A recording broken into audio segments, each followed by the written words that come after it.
Chapter 69. After the chat, Chu Xiang sang another new song.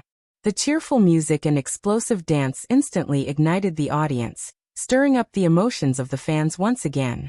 The birthday party lasted for a full 4 hours before it ended. After Chu Xiang returned backstage, she said to the audience through the big screen, "Everyone leave the venue one by one. Be careful." Chu Xiang, Chu Xiang. The fans naturally couldn't bear to leave. They stood in place and looked at the big screen, not wanting to leave at all. Chu Xiang thought for a moment, and actually understood the feelings of the fans. She joked, "Why don't I leave first? After I leave here, will you all go home?" "Okay.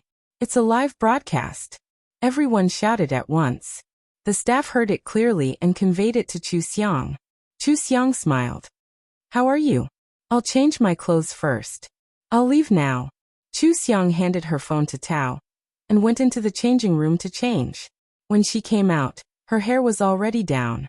She sat in front of the makeup mirror and talked to the fans while removing the makeup on her face with a wet towel. She immediately returned to her usual appearance, just like the most beautiful school belle on campus. She gave off a completely different feeling from when she was on stage. The fans watched quietly and excitedly, happy for this unexpected benefit. Chu Xiang put on a red coat and took her phone. Tao raised her phone for her to see. On the phone it said, "Sister Xiang, Xiao Zhou wants you to go out alone. He wants to give you a surprise. Turn off the live broadcast." Chu Xiang thought for a moment and decided to turn off the live broadcast as soon as she went out. She took her phone and walked out alone. When she reached the door, she smiled.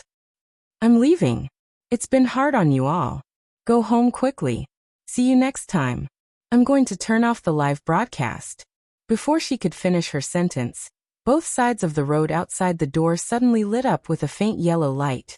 It was a string of round light bulbs connected together. She looked up and saw Zhou Yi walking over from the opposite side. She immediately turned off the live broadcast. However, the fans in the venue all screamed. What did they see? Xingyao's CEO Zhou in a servant's uniform. Chu Xiang was also surprised. Although Zhou Yi was dressed like a prince and looked very handsome, some details could still tell that it was a servant's uniform. Chu Xiang slowly walked forward with a smile on her face. "You look so handsome today." Zhou Yi could not help but laugh. He walked in front of her and looked at her. He gently held her right hand and slowly bent down to kiss the back of her hand. "Your Highness, I'm here to pick you up." Chu Xiang waited for him to straighten up, then leaned into his arms and hugged his neck. She looked up and laughed. "What should I do? I was doing a live broadcast with my fans just now, and I think I caught you on camera."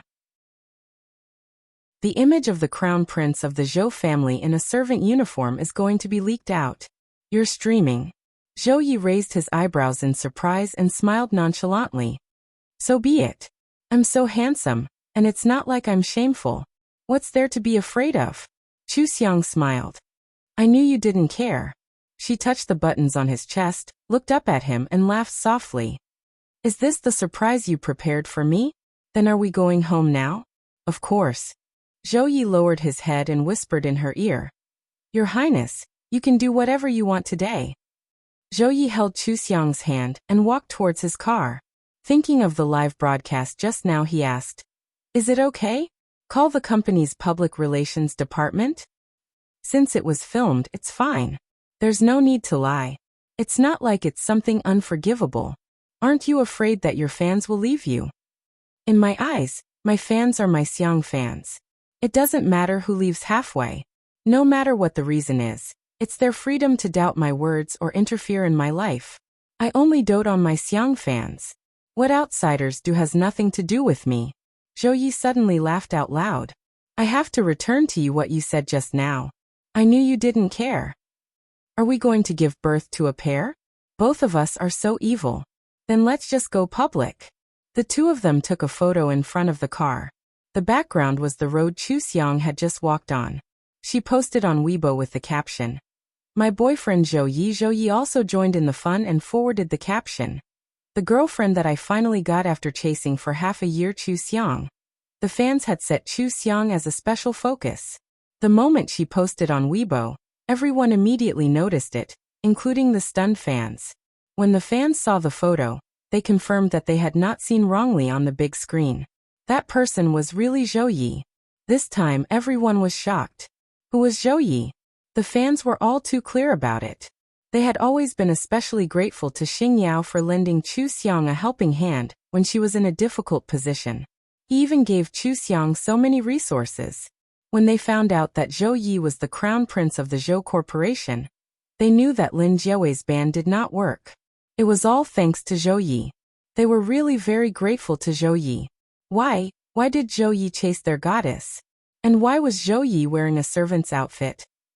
Was their goddess so good at having fun in private? They suddenly thought of how Sister Xiang looked when she was crowned. The fans were in a mess. For a moment, they did not know what to do. Weibo was paralyzed for more than 10 minutes. When it returned to normal, Chu Xiang and Zhou Ye's phones kept ringing. The two of them sat in the car and casually flipped through their phones to see what everyone was saying. Their announcement of their relationship was already the #1 trending topic. Most of the comments were expressing shock. Other than shock that they were actually together, they were also shocked that Zhou Yi was wearing a servant's outfit in front of Chu Xiang. Zhou Yi saw that there were many people commenting on his Weibo. He picked a few to reply to. I just chased my goddess not long ago. After all, it's not easy to coax her. Of course I know that you're not getting married. What does it matter? Can marriage guarantee you a lifetime of happiness? I like being in love. As long as I'm in power, you all will have no chance. Don't worry, I'll make your goddess happy. I won't give her a chance to beg for mercy. Chu Xiang laughed and said, What are you doing? Don't tease my fans. Zhou Yi turned his head and kissed her on the cheek. I'm happy. It wasn't easy for me to have a status. Of course, I have to show my power as a boyfriend. In the future, I can show off my love openly. Chu Xiang leaned in his arms. She saw a fan asking if she would marry into a rich family and not go on stage. After all, rich families seem to care about this. Chu Xiang replied, No, I like the stage and I like acting. You'll see me often in the future. Zhou Yi saw it and replied, Don't worry, no one can snatch your goddess away. I'm the queen's servant. I can only be obedient. After that, the two of them turned off their phones and went home to enjoy their passionate night. The netizens argued several rounds because of their replies. However, just like Chu Xiang, she did not care at all about who stopped being her fans, who did not believe her, who questioned her relationship, and who accused her of delaying Zhou Yi. They could not leave a trace in her heart at all. She only doted on the remaining Xiang fans. Of course, she also doted on a handsome manservant now. In fact, there were not many who stopped being her fans this time. After all, Chu Xiang was a girl and not fresh meat. She did not have female fans. She did not want to leave the industry after announcing her relationship. Even Zhou Yi personally agreed with Chu Xiang's view of love. As long as Chu Xiang stayed on stage and in the entertainment industry, what did it have to do with them whether she had a relationship or not? Moreover, it was Zhou Yi who they had a very good impression of. As for Chu Xiang's boyfriend fans, not many of them really cared. They could only look up to Zhou Ye's height. They did not want to compete with him. Mother Zhou saw the news push at home. When she realized that it was her son's name, she clicked on it to take a look. She did not expect to see her son in a manservant outfit, smiling like a fool, and announcing his relationship. She looked at Chu Xiang carefully and smiled at Father Zhou. This stinky boy, why did he suddenly come back a few days ago? He said he wanted to be a carefree king, and not an emperor. It turns out that his sweetheart is Chu Xiang. Father Zhou put down the newspaper and said, That Chu Xiang who made a big fuss a while ago. Yes, she has a character. No wonder that boy took a fancy to her. How many people have I introduced to him? He didn't even look at them. His eyes are on top of his head.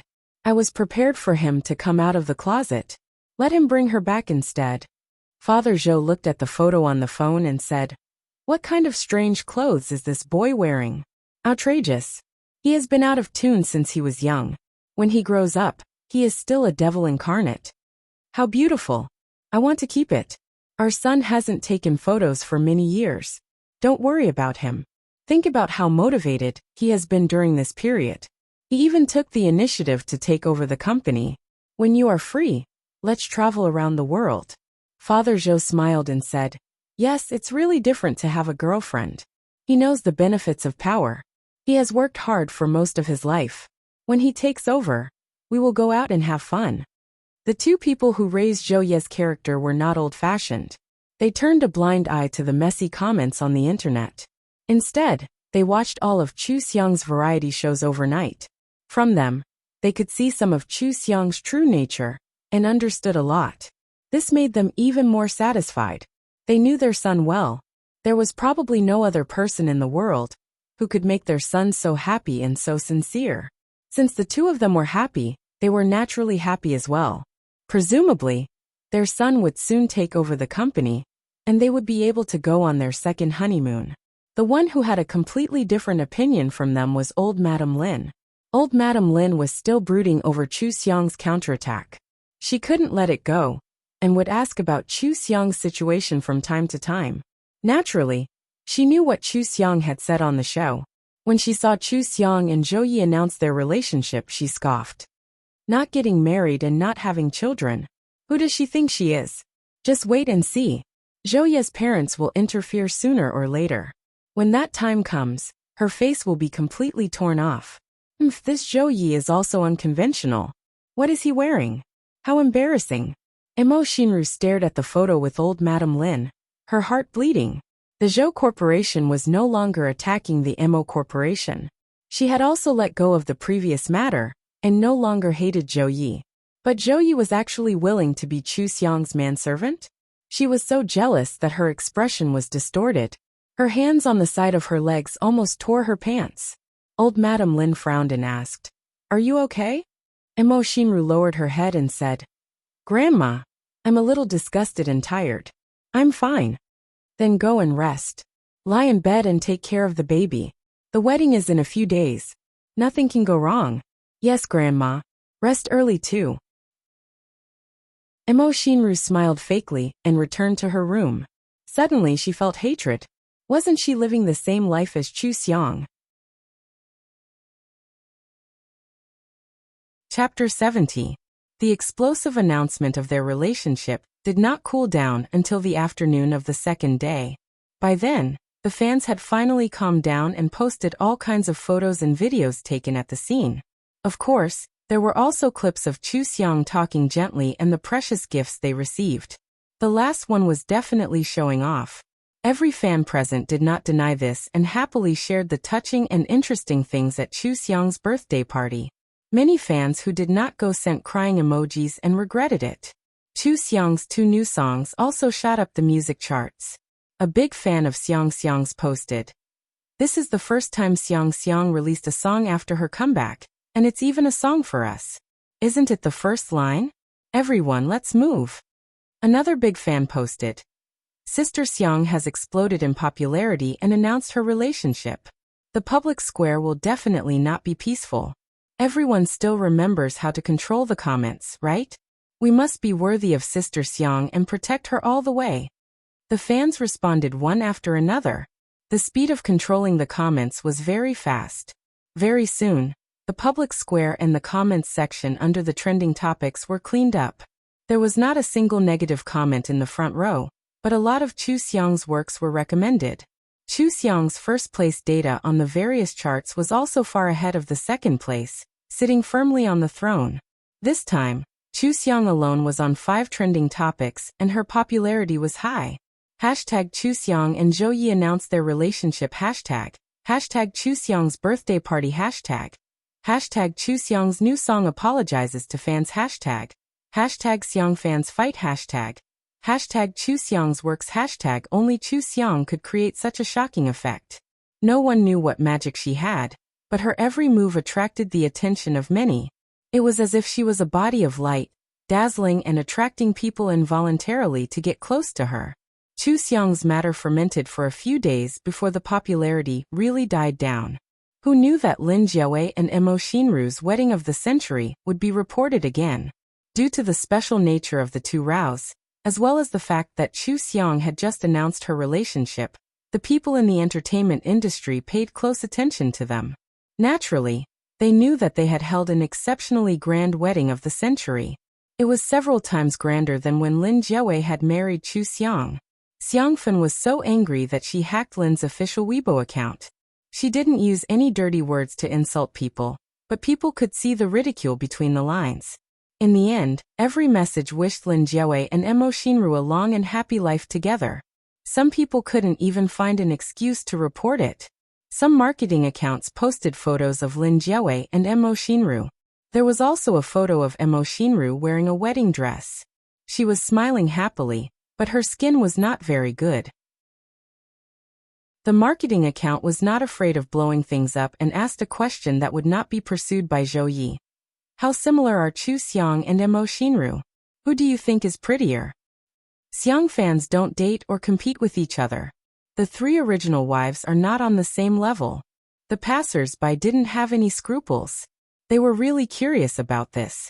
How similar were the two of them that Lin Jiawei would marry Chu Xiang home to be a substitute? They still remembered how the haters had shouted that Mo Xinru's temperament was superior to Chu Xiang's. Who knew that with such a comparison, everyone would be shocked to find that Chu Xiang and Mo Xinru only looked 30% similar. It was not obvious at all. They compared Chu Xiang and Mo Xinru in the past, and found that they were 70% similar. Looking at the present, Chu Xiang definitely had the aura of a queen. Even if she smiled very gently, they could feel the strength of her body. They didn't know if it was because of the huge change in her temperament, but Chu Xiang looked especially bright and elegant, as if she had everything under control. As for Mo Xinru, her skin was not good, and her smile was fake. She looked like she was putting on airs and wasn't natural enough. In the past, the haters had boasted that she was elegant, generous, gentle, and kind. Compared to Chu Xiang, she was a few levels weaker. It was as if Chu Xiang was the daughter of a rich family, and Mo Xinru was just a servant. People's appearance was born from their heart. Sometimes, when one's temperament changed, it would look as if one's appearance had changed. Especially when Mo Xinru's exquisite makeup couldn't even compare to Chu Xiang's bare face. This was too awkward. After the comparison, the passers-by all felt that Mo Xinru was far inferior to Chu Xiang. They really didn't know what Lin Jiawei liked about her. When they thought about Chu Xiang's good points, she was a true treasure girl. Everyone felt that Lin Jiawei was blind and stupid. This was another blow to Chu Xiang's haters. In the future, they couldn't even think of Chu Xiang as a substitute for Mo Xinru. They couldn't even say such things when they looked at the photos. Recently, Chu Xiang's haters had been dealt a serious blow. Time and time again, she was on the hot search list. This represented Chu Xiang's true strength and the true fighting power of her fans. The haters were defeated and their scale gradually shrank. In front of the passers-by, they didn't have anything to say. They were all embarrassed. Some people were really top-notch. Even her ex-husband's marriage could make her #1 on the hot search list. No one could compare to her. Seeing that Chu Xiang's mood was getting better and better, the netizens ridiculed Mo Xinru even more. At this time, Chu Xiang took a plane overseas. She posted on Weibo that she had arrived safely and would be joining the filming crew soon. This news spread very quickly. Chu Xiang had gone to film The Mermaid. With such a great director, such a great story, and a large amount of investment, it would definitely be a blockbuster film. Most importantly, this was an excellent film resource. It was better than the previous 3 television series combined. While the Xiang fans were proud, they didn't forget to care about Chu Xiang. They left comments to recommend the local delicacies, beautiful scenery, tour guides, and so on. They were jokingly called the most considerate fans by the passers-by. Chu Xiang was able to film The Mermaid and had Zhou Yi, who was much better than Lin Jiawei, as a boyfriend. They felt that she had beaten Mo Xinru. Everyone thought of old Madame Lin's raunchy personality, and congratulated Mo Xinru for snatching such a strange life. On the day of her wedding, Mo Xinru saw countless comments online about how she couldn't compare to Chu Xiang, and almost had a heart attack. She also saw Chu Xiang's selfies abroad. Thinking that she had really married into the Lin family, she wanted to eat some snacks at night, but was ordered to stay in bed to rest by old Madame Lin. She had really stolen Chu Xiang's painful life. She couldn't bear it anymore. Emo Shinru's wedding memories were too painful. Fortunately, they had really gotten married, and she had achieved her goal.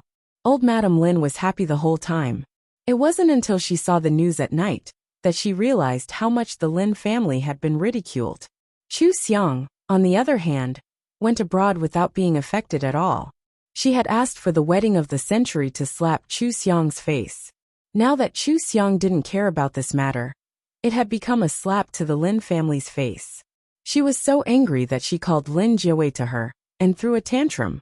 Emo Shinru waited for Lin Jiawei to return to his room. Suddenly, she received a call from Zhu Yujia. She hid in the bathroom and whispered, "Is there something wrong with your brain? Jiawei is right beside me. Why are you talking about the child?" Zhu Yujia said calmly, "Sister, I don't have any money to spend. I wanted to ask you for some.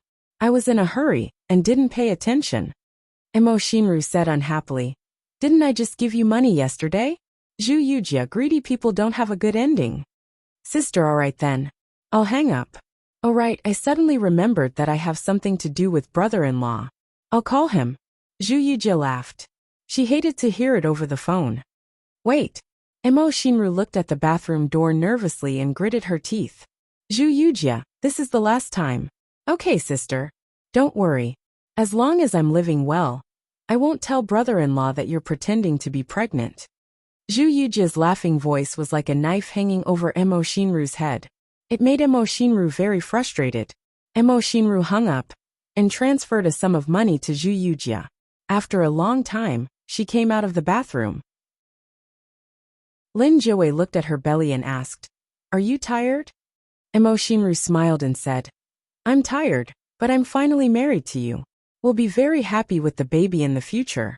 I love our baby very much." "Okay, our family of 3 will be very happy." Lin Jiawei thought of his previous plans after marriage. At that time, he had always thought that marrying Emo Shinru and having a child would be the happiest life. But now, he didn't feel happy at all. It was as if Emo Shinru was just a passerby. The newlyweds slept together, but had different dreams. Both of them were disturbed by the hot searches about Chu Xiang. They couldn't sleep, and had to pretend to sleep. They spent their wedding night in discomfort. The marriage between the Lin family and the Emo family was not only because of Emo Shinru's child, but also because old Madam Lin and Lin Jiawei had already discussed it. After marriage, they would help Emo Shinru take care of the Emo family, so that she could take care of the baby. After Lin Jiawei woke up early, he thought of this matter and told Emo Shinru. Emo Shinru felt guilty and smiled. "Okay, I was worried that I didn't know anything. It would be great if you could help me take care of the Emo Corporation." She heard that old Madam Lin and Lin Jiawei wanted to swallow the Emo Corporation and give it to the Lin family as her dowry. If it were in the past, she would never spoil them. But now it was best that Lin Jiawei helped her. She didn't have to find excuses. The most important thing for her now was the baby in her belly. Chapter 71. Chu Xiang went abroad to film, and Zhou Yi put all his energy into the company. Zheng Jiawei didn't go to Xingyao much now. He spent most of his time at the Zhou Corporation, learning from Father Zhou. The first thing he did was to point his gun at the Lin Corporation. Lin Jiawei was very puzzled when he found out. Although the Lin family couldn't compare to the Zhou Corporation, they couldn't be targeted so easily. Even if Zhou Yi could suppress the Lin Corporation, it wouldn't be good for him. Why would he do something that didn't benefit him? Based on Lin Jiawei's education, he put benefits above all. He definitely didn't believe that Zhou Yi was targeting the Lin Corporation for Chu Xiang. He felt that there must be other reasons. But no matter what, since Zhou Yi had started the war, he couldn't back down. He immediately discussed the cooperation with Father Mo. He thought that Father Mo would be more or less unwilling, but Father Mo gave him a lot of power to strengthen the cooperation between the two families. When he took over, he found that the Mo Corporation couldn't hold on anymore. Now, the Mo Corporation was like an arrow at the end of its flight. It was as if it had been eaten by a colony of ants. The slightest mistake would cause it to collapse. Lin Jiawei's expression changed on the spot. He stared at Father Mo and asked in a deep voice, "What's going on?" Father Mo put on a pained expression and said, "Jiawei, I'm incompetent. I didn't manage the company well. Zhou Yi attacked the Mo Corporation some time ago, and the situation got worse. Fortunately, you're helping me now. I believe that we can solve this problem together." Lin Jiawei wasn't stupid. He immediately figured out why Mo Xinru's attitude changed. She didn't care about him in the past, but she suddenly came back and loved him the most. Even when he lost his temper, Mo Xinru didn't care. It was funny that he thought Mo Xinru finally saw the good in him. It turned out that she had tricked him into a marriage and made him clean up the Mo Corporation's mess. Lin Jiawei immediately said angrily, "Since the Mo Corporation has collapsed, just file for bankruptcy. Forgive me for not being able to help." He turned to leave. Father Mo anxiously advised him, "Jiawei, don't be angry. A broken boat is worth 3,000 nails. How can it be bankrupt? Think about it. There are still many benefits for the Mo Corporation to merge with the Lin Corporation. At my age, I don't want anything. I just want the two of you to be happy. Just treat it as a child. Aren't these things going to be passed down to the child in the future?" Lin Jiawei's footsteps paused, but he still walked away without looking back. He went straight home. Suppressing his anger, he grabbed Mo Xinru and asked, "You knew that your company was going bankrupt, right? Your marriage with me was a scam from the very beginning. How dare you trick me like this?" Mo Xinru was so scared that her heart was pounding. She felt as if he would punch her in the next second. She shouted, "What are you doing? What bankruptcy? I came back to find you because I love you. Let go of me, my stomach hurts." Lin Jiawei released his grip and paced back and forth in the room with his hands on his hips. "Mo Xinru, do you think I'll believe that? I won't care about your family's mess. Change your clothes and we'll divorce right now." Their quarrel alarmed old Madame Lin. Old Madame Lin unhappily asked them what had happened. When she found out about the Mo family, she was so angry that her face turned ashen. She raised her walking stick and hit Mo Xinru's arm. "How dare you? Jiawei, divorce her immediately and tell her to get out." Mo Xinru sat on the ground and cried, "Lin Jiawei, you've been chasing me for so long. Don't you know me? When have I ever cared about my family's affairs? How could I know what happened to the company? I won't divorce you. I won't let my child be born like this." Mo Xinru staggered up and rushed into the bathroom. No matter how the servant knocked on the door, she didn't come out. Old Madame Lin asked about the Mo family's situation in detail. Her vision turned black and she fainted.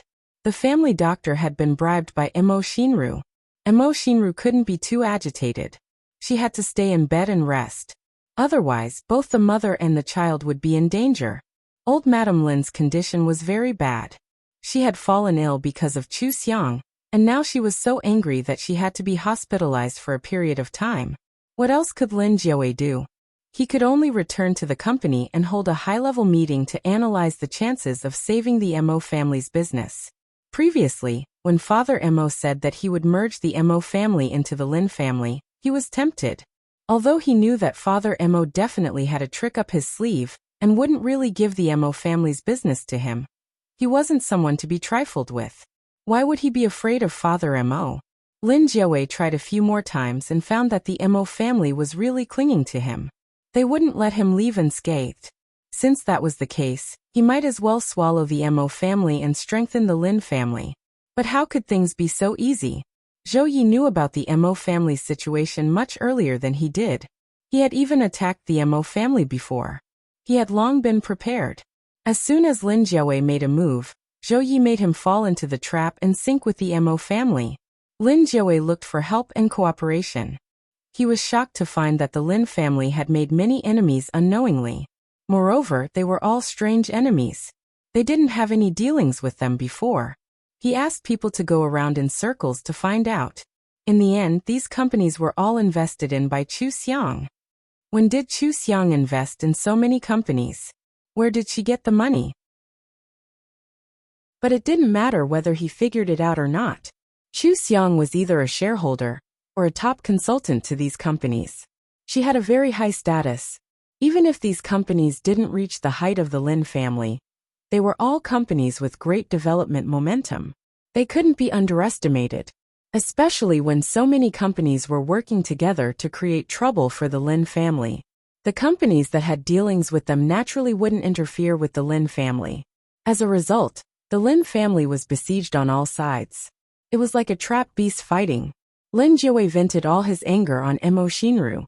Emo Shinru was now the sinner of the Lin family. No one in the Lin family would be nice to her. Her situation was worse than Chu Xiang's. She lived in an abyss of suffering every day. She relied on the death exemption in her belly to take a breath. But she was already 3 months pregnant when she got married. It would be abnormal if her pregnancy didn't show. Lin Jiawei slept in a different room from her now. He didn't touch her at all. Even if she really wanted to get pregnant, she couldn't deny it when she was exposed. She could only pretend to have a miscarriage. But after the miscarriage, would the Lin family let her go? Emo Shinru was so anxious that she had a headache every day.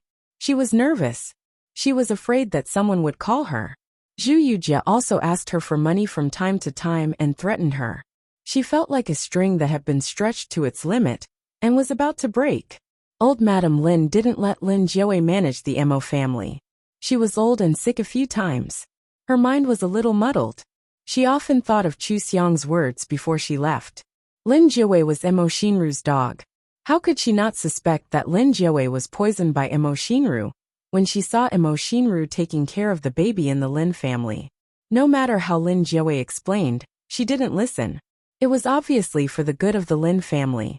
It was Lin Jiawei's ambition to care about the Emo family. But old Madam Lin didn't listen. She was stubborn as if she couldn't change her mind. She had to find a way to break off from the Emo family.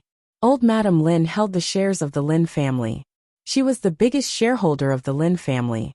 Of course, her words had weight. Even if she was no longer in charge, her opposition still brought a lot of trouble to Lin Jiawei's decision-making. Zhou Yi kept an eye on the Lin family. If the Lin family was careless, Zhou Yi would tear off a piece of flesh. Lin Jiawei faced the muddle-headed old Madam Lin and his hypocritical wife. The pressure was increasing day by day, but there was nothing he could do. He could only bear it and fight with Zhou Yi. Zhou Yi treated these things as a joke to Chu Xiang.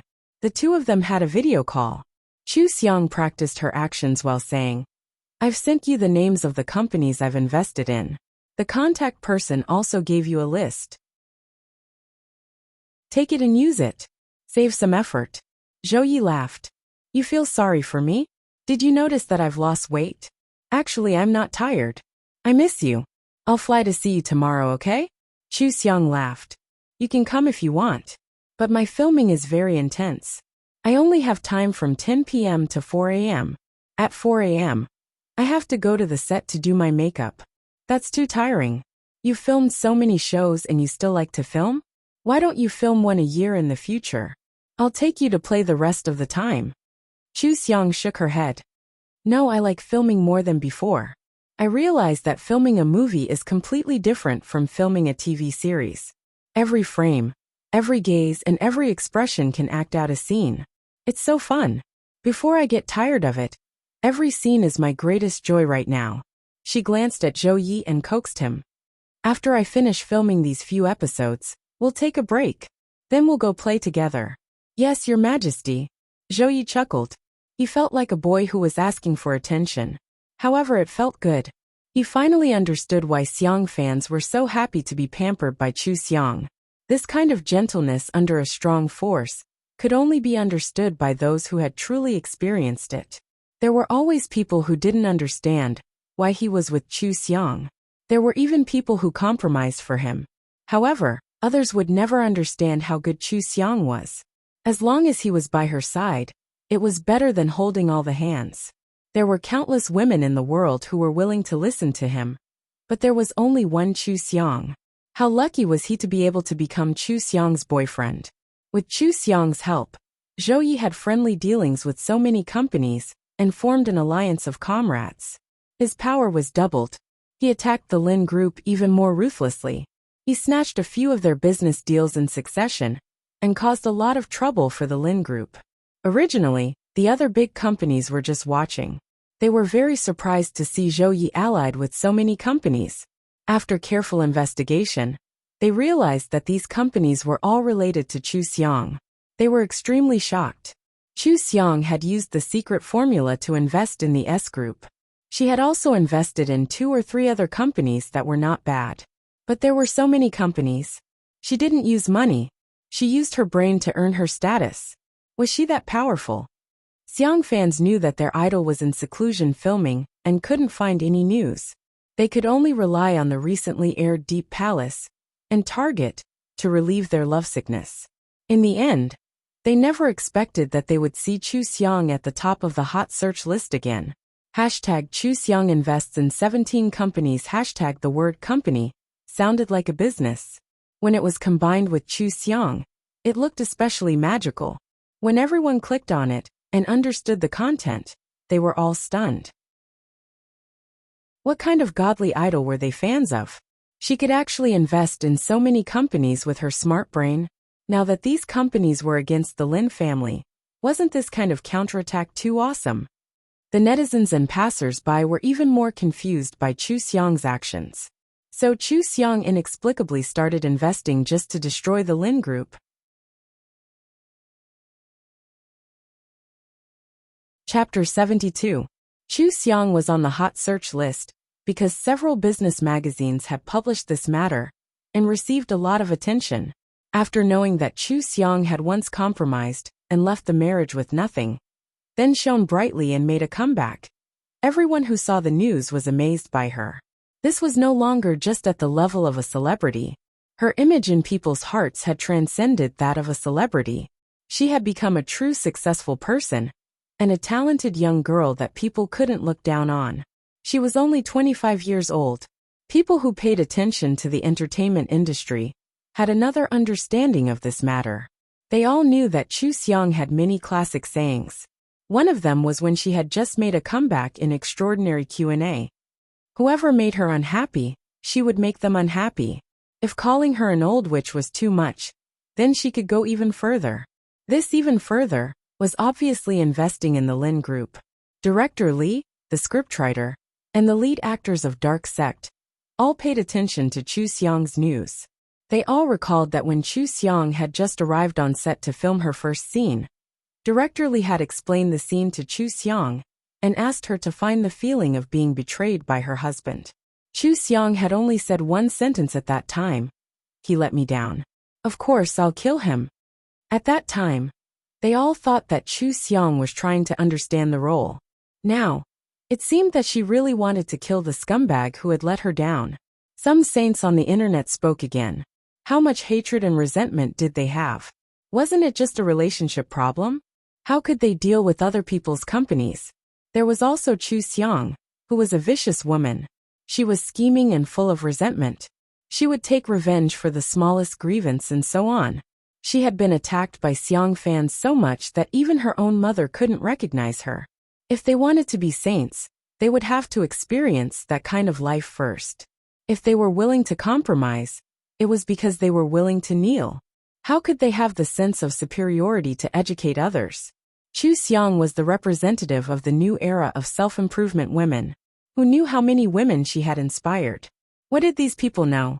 The higher Chu Xiang stood, the more confident her Xiang fans were, the more motivated they were, and the more motivated they were. Chu Xiang had completely stabilized her position in less than a year after her comeback. From then on, as long as Chu Xiang participated in the rankings, Chu Xiang would always be number 1. Even though she was in seclusion, there were still rumors about her in the entertainment industry. The fall of the Lin Group would not happen overnight. Zhou Yi was not in a hurry. He set up one trap after another and made a detailed long-term plan.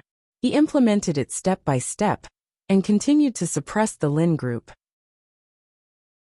As for himself, whenever he had time, he would fly abroad to accompany Chu Xiang and enjoy the warmth and joy of being a newlywed. His days were very comfortable. Lin Jiawei, on the other hand, couldn't do it. It was as if he had fallen into a pitch-black abyss. He couldn't see any light at all, and there was no hope at all. Only then did he realize that the Zhou conglomerate was stronger than he had thought. And Zhou Yi had always been in charge of an entertainment company, not because he was incompetent, but because Zhou Yi was too playful. To think that he had looked down on Zhou Yi in the past and treated him as a playboy. Now that he knew all this, it was too late. He had no power to turn back, and could only watch the company go from bad to worse. The shareholders of the company argued with him, but they all had ulterior motives. Old Madame Lin argued with him, blaming him for not managing the company well. Father Mo also tested him from time to time, wanting him to save the Mo group. Lin Jiawei was about to explode. He regretted it now. If he hadn't divorced Chu Xiang, none of this would have happened. He would have a warm family, and he wouldn't have to manage everything at home. Even Chu Xiang's business acumen could help the Lin group reach a higher level. As soon as this idea popped up, Lin Jiawei disliked Mo Xinru even more, and they quarreled. Mo Xinru was even more stressed than him.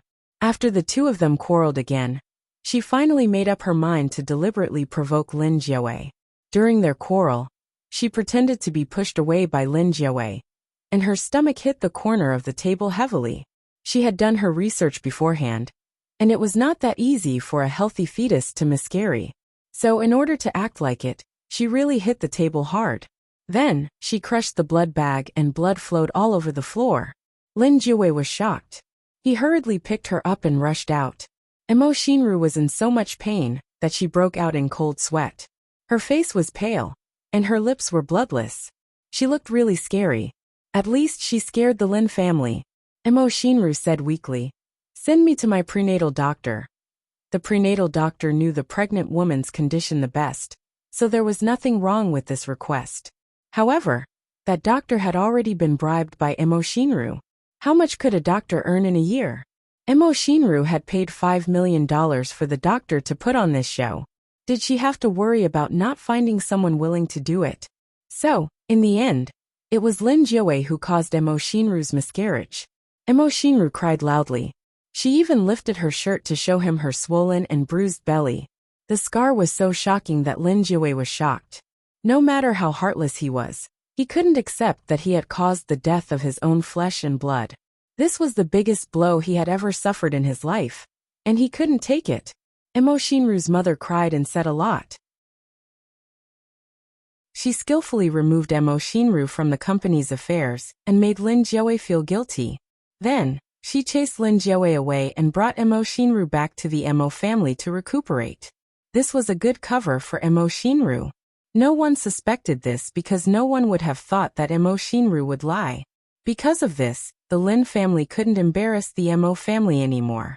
At most, they just ignored them. This in-law was more like a stranger than a stranger. They didn't interact with each other at all. And many people in the industry laughed at them. After Mo Xinru's miscarriage, and returned home, she could finally relax and stop being tortured by the Lin family. However, she didn't know why she still couldn't feel happy. It was as if she had completely lost the ability to be happy.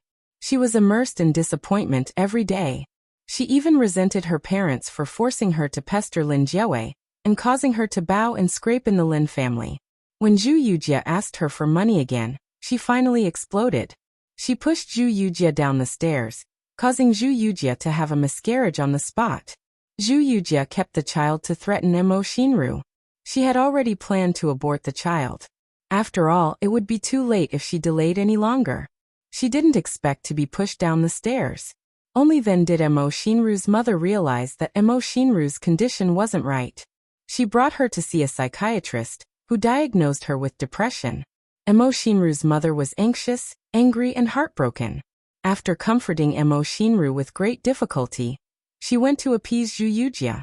She promised to give her 20 million yuan to leave the city, and not pursue Mo Xinru's responsibility. 20 million yuan was the highest price Mo Xinru's mother could offer. The Mo Corporation was about to collapse. How could she have any money left? However, Zhu Yujie felt that she had suffered a great loss. Because of that fall, she was unable to conceive. She would never be able to have a child of her own in this lifetime. Zhu Yujie knew that even if she sued Mo Xinru, there might not be any evidence, so she agreed. Once she received the money, she immediately went abroad with her family. Then she sent the audio of her and Emo Shinru discussing the fake pregnancy to Lin Jiawei, as well as the CCTV footage from the hospital. The CCTV footage clearly recorded that Zhu Yujia was the one who went in for the checkup, not Emo Shinru. Zhu Yujia had records of Emo Shinru transferring money to her more than 10 times. If there was nothing fishy, why would Emo Shinru give her money? Lin Jiawei felt as if he had been struck by lightning. He could not believe that the woman he had loved for so long had been lying to him from the beginning. This time, she had even deliberately framed him and made him think that he had caused the death of his own flesh and blood. Under Lin Jiawei's investigation, the family doctor and the obstetrician were all found. Old Madame Lin was so angry that her blood pressure soared and she was bedridden. Madame Lin even barged into the Emo family and quarreled with them. She ordered Emo Shinru and Lin Jiawei to divorce immediately. This kind of marriage that was full of deceit was a great insult to the Lin family. However, when the Emo family saw that everything had been exposed and the Emo family had not improved, they simply shamelessly refused to let go. If they wanted a divorce, they would have to give half of Lin Jiawei's assets. In the dead of night, Lin Jiawei drank alone in his room. He felt that this marriage was extremely ironic. Back then, he had lied to Chu Xiang and started a fake relationship. He had almost driven Chu Xiang to her death. Now his marriage was also full of deceit. It was driving him crazy. Zhou Yi took advantage of the situation and snatched a large amount of the Lin family's resources, dealing a heavy blow to the Lin family.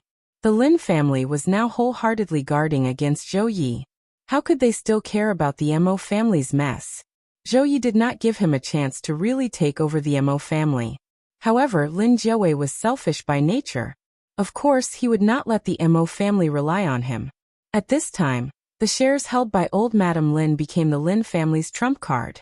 Lin Jiawei converted his private assets into money and invested it in the Emo family's project. He then created a few shell companies and cleverly used them as project partners to transfer the money. Everything was legal. It could not be considered a transfer of assets. Lin Jiawei did not have any private assets and immediately filed for divorce. It was impossible to file for divorce immediately. However, Lin Jiawei accelerated the decline of the Emo family. When he was defending against Zhou Yi, he pushed a lot of the attacks to the Emo family. When the companies that Chu Xiang invested in saw this, they all focused their firepower on the Emo family. They wanted to take what was left of the Emo family's pie. In 2 months, the Emo family was bankrupt. After the liquidation of the Emo family's assets, they were left with nothing and became poor. Lin Jiawei filed for divorce. He had long separated from Emo Shinru. Of course, he could not care about them. Not only that, he also hired people to constantly harass them. Emo Shinru was already suffering from depression. Father and Mother Emo had never suffered like this before. The family could not stand the harassment. At this time, Mrs. Lin came forward and gave them 100,000 yuan to agree to the divorce. The Emo family, who could not even afford to eat, could only reluctantly agree. They were already regretting it. If they had known that the battle between Lin Jiawei and Chu Xiang would develop to this stage, they would not have let their daughter return to the country and get involved in this mess. If she had married into another family, there would not be so much trouble. Lin Jiawei successfully got rid of the burden of the Emo family. However, he also suffered a lot of losses. Zhou Yi took advantage of many loopholes. The Emo family's assets were all taken by the companies that Chu Xiang invested in. He did not get any benefits at all, and was gambling his life away. Before he could relax a little, Zhou Yi's sudden attack arrived. He had actually started to snipe Ms. Lin with all his might. In just 3 months, the Lin family followed in the Emo family's footsteps and also filed for bankruptcy. Chu Xiang's fans were all excited. This was the time when Chu Xiang was going to return to the country. President Zhou worked together with Chu Xiang to destroy the Lin family's companies. Was this a gift to Chu Xiang? Although Zhou Yi received huge benefits from destroying the Lin family, it was not because he was in love and only wanted to stand up for Chu Xiang. However, he did this at this time to give Chu Xiang a surprise. Coincidentally, at this time, Chu Xiang also appeared on the business news overseas.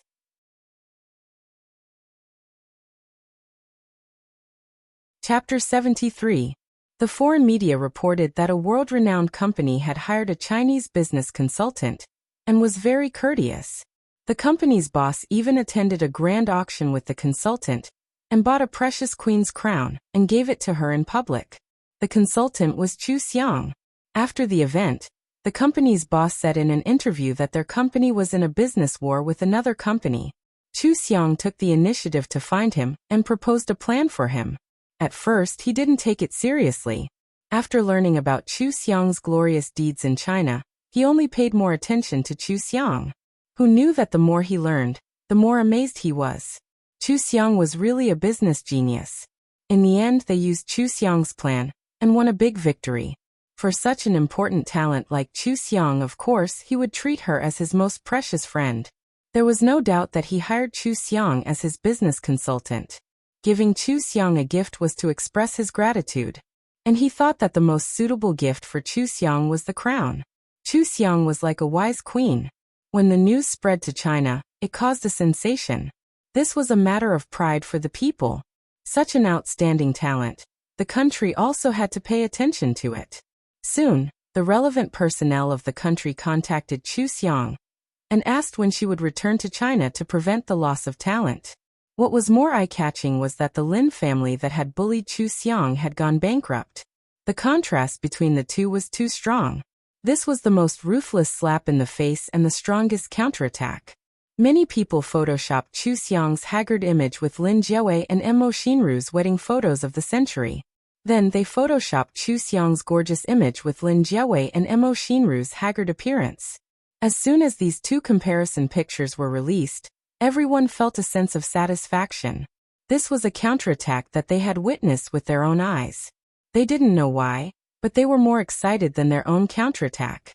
Old Madame Lin had a stroke when the Lin family went bankrupt. Lying on the hospital bed and listening to others talk about how glorious Chu Xiang was, she couldn't even say a word. She could only lie there and drool. She regretted it so much. If she had known that Chu Xiang was so powerful, she would not have allowed Lin Jiawei to divorce her. Lin Jiawei had become a marionette. The huge blow made him dispirited. He couldn't accept such a big gap. He couldn't accept that Chu Xiang was becoming more and more outstanding and dazzling. Chu Xiang's existence was like the evidence to prove that he was blind, reminding him all the time that the fall of the Lin family was all his fault. The Mo family of three had also been dealt a heavy blow, especially when some nosy passers-by had even taken photos of them in their down and out state. Compared to their luxurious past, they were now living like beggars. Mo Xinru recalled Chu Xiang's words countless times. Get ready to beg for food. She was really about to eat now. It was all Chu Xiang's fault. It was Chu Xiang's fault. But she couldn't touch Chu Xiang at all. Zhou Yi was protecting Chu Xiang. He was simply holding Chu Xiang in the palm of his hand and doting on her. She was now powerless to be jealous, but she couldn't even hate them. The difference between them made her unable to summon the strength to hate. But there was one person she hated the most now, and that was Lin Jiawei. How much torture had she suffered in the Lin family? Who was the cause of her depression? Lin Jiawei had even transferred all his assets and left her with nothing, causing her to live on the streets. It was all Lin Jiawei's fault. Depression was very scary. Once Mo Xinru got into a dead end, she couldn't get out. She only treated Lin Jiawei as her biggest enemy and hated him to the core. She started to desperately look for Lin Jiawei. After she found him, she followed him like a ghost. Finally, she found an opportunity. Just as someone got out of the car to refuel, she rushed into the driver's seat and drove the car out, ruthlessly crashing into Lin Jiawei. Lin Jiawei died on the spot. Mo Xinru was caught and sentenced to death. When the news was reported, everyone who knew about their love triangle felt that it was true that good would be rewarded with good, and evil would be repaid with evil. The two of them were the epitome of courting death. They had really courted their own deaths. Chu Xiang returned to the country at this time. A large number of fans came to the airport to pick her up. Chu Xiang and Zhou Yi were escorted out of the airport. Chu Xiang had a smile on her face as she greeted the fans in a friendly manner. Zhou Yi hugged her with his arm, worried that she would be squeezed. He was very doting on her. Although the dead were more important, it wasn't good to say anything. But when everyone saw the photo of the airport pickup, they couldn't help but sigh. The contrast was too strong. Chu Xiang was the real winner in life. After everyone knew that Mo Xinru had depression, there was no longer any dispute about Chu Xiang's actions of scolding that old witch Lin. Even the eldest daughter of the Mo family was tortured into depression by the Lin family. The Lin family was simply hell. Thinking about how Mo Xinru and Lin Jiawei had perished together, and then thinking about how Chu Xiang had failed to commit suicide, they felt a lingering fear. If Chu Xiang hadn't been rescued that time, such a good Chu Xiang would never have been discovered by anyone. This incident was a wake-up call for many people. Marriage wasn't a temporary happiness. Before marriage, one had to seriously understand the other party's family. Otherwise, even if the two of them had a good relationship, it would definitely end in tragedy. This made many people more cautious when it came to marriage in the future. After Chu Xiang returned to the country, the production crew chose a location and filmed for another 2 months. A total of 7 months of filming was completed. When the first trailer was released, everyone was stunned by Chu Xiang. The beautiful scenery, exquisite face, and perfect figure wrapped in a fishtail suit. Chu Xiang's action of lying on the shore slowly turning her head and raising her eyes directly made everyone explode. What was even more explosive was the fighting scenes. There was an intense battle between demons, as well as the deep-rooted hatred between the mermaid and her love rival. Chu Xiang had completed 7 killing gazes in a short 2-minute trailer. Her actions, figure, and plot were all attractive. This film became the work that everyone looked forward to the most. Everyone was urging the production crew to hurry up with the post-production. Unfortunately, this was a big 3D production, so it couldn't be fast. While everyone was feeling regretful, Chu Xiang started a nationwide tour in the second half of the year. She went to a total of 6 cities, which was equivalent to having a concert every month. For others, this was something that required a long time to practice, but for her, the dance moves could be memorized once. With the nourishment of spiritual energy, she didn't feel tired at all. When she was filming abroad, she had asked Uncle Dong to help her prepare. Everything was ready except for her. Naturally, there was no problem at all. She also took time to film an idol talent show and acted as the sponsor and mentor. With her current status as a top idol and a powerhouse, she was simply suitable to be a mentor. The variety show and 6 concerts made the Xiang fans wild. Chu Xiang's variety show business ability and stage charm attracted countless fans. The Xiang fans once again grew stronger. No one could bear the burden of the fan club. Now, many business magazines were still sold out because every 2 or 3 months, there would be a few business magazines reporting on Chu Xiang. They would report on the companies she invested in and the business battles she came up with. It looked very impressive. Every time Chu Xiang appeared in a magazine, that issue would definitely be sold out. As a result, Chu Xiang's fashion resources gradually increased. All the major fashion magazines invited her to be on the cover, and some luxury brands also invited her to be their spokesperson. Her resources shot up like a rocket. If she was lacking something now, it would probably be awards. But no one had ever mocked her about this. After all, she was already a big boss in the business world. She was completely interested in the entertainment industry. While Chu Xiang was accepting these resources, she was also slowly showing her strength to the entire entertainment industry and expanding her connections. There were more and more invitations for movies and TV series, and her choices were also increasing. Chu Xiang wasn't doing it for fame. She was just very interested in acting and playing different roles. So, although everyone still wanted to see her play the evil witch role, she was no longer interested in acting as herself after the initial stage, where she didn't have any roles to act in. The next roles were the blind kidnapping case, the schizophrenic, and the inspirational girl. At first, many people were a little disappointed, but soon they realized that Chu Xiang was born to slap faces. Anyone who doubted her would be beaten until they were fat. Her acting skills were visible to the naked eye in one movie after another. When she acted as the blind person, it made their hearts ache. After watching the movie, They repeatedly confirmed that Chu Xiang was really fine. When she acted as the schizophrenic, the audience doubted their lives and really felt that Chu Xiang might have several personalities. The most amazing was the inspirational girl. This character setting was simply too out of place for Chu Xiang. But what was the result? After watching it, they were really filled with positive energy. They felt that Chu Xiang was a pure, kind, and inspirational beautiful girl. Chu Xiang was simply poisonous. These movies of hers, together with the previous movie The Mermaid, were released twice a year, and all of them received very high box office and praise. Especially the movie The Mermaid, which was released worldwide, broke all the previous records at the box office, and went straight to first place. Chu Xiang's hands were sore from the award she received. She was clearly a newcomer to the movie industry, but she had already won several awards in just 2 years. However, she was still improving. Her acting skills were even better in the movies she filmed. Many years later, the person she played would have unimaginable acting skills. It was completely different from her, and people would believe that she was the character in the movie. Her acting skills were not enough to describe her. Every time she filmed, she would bring a visual feast to the audience.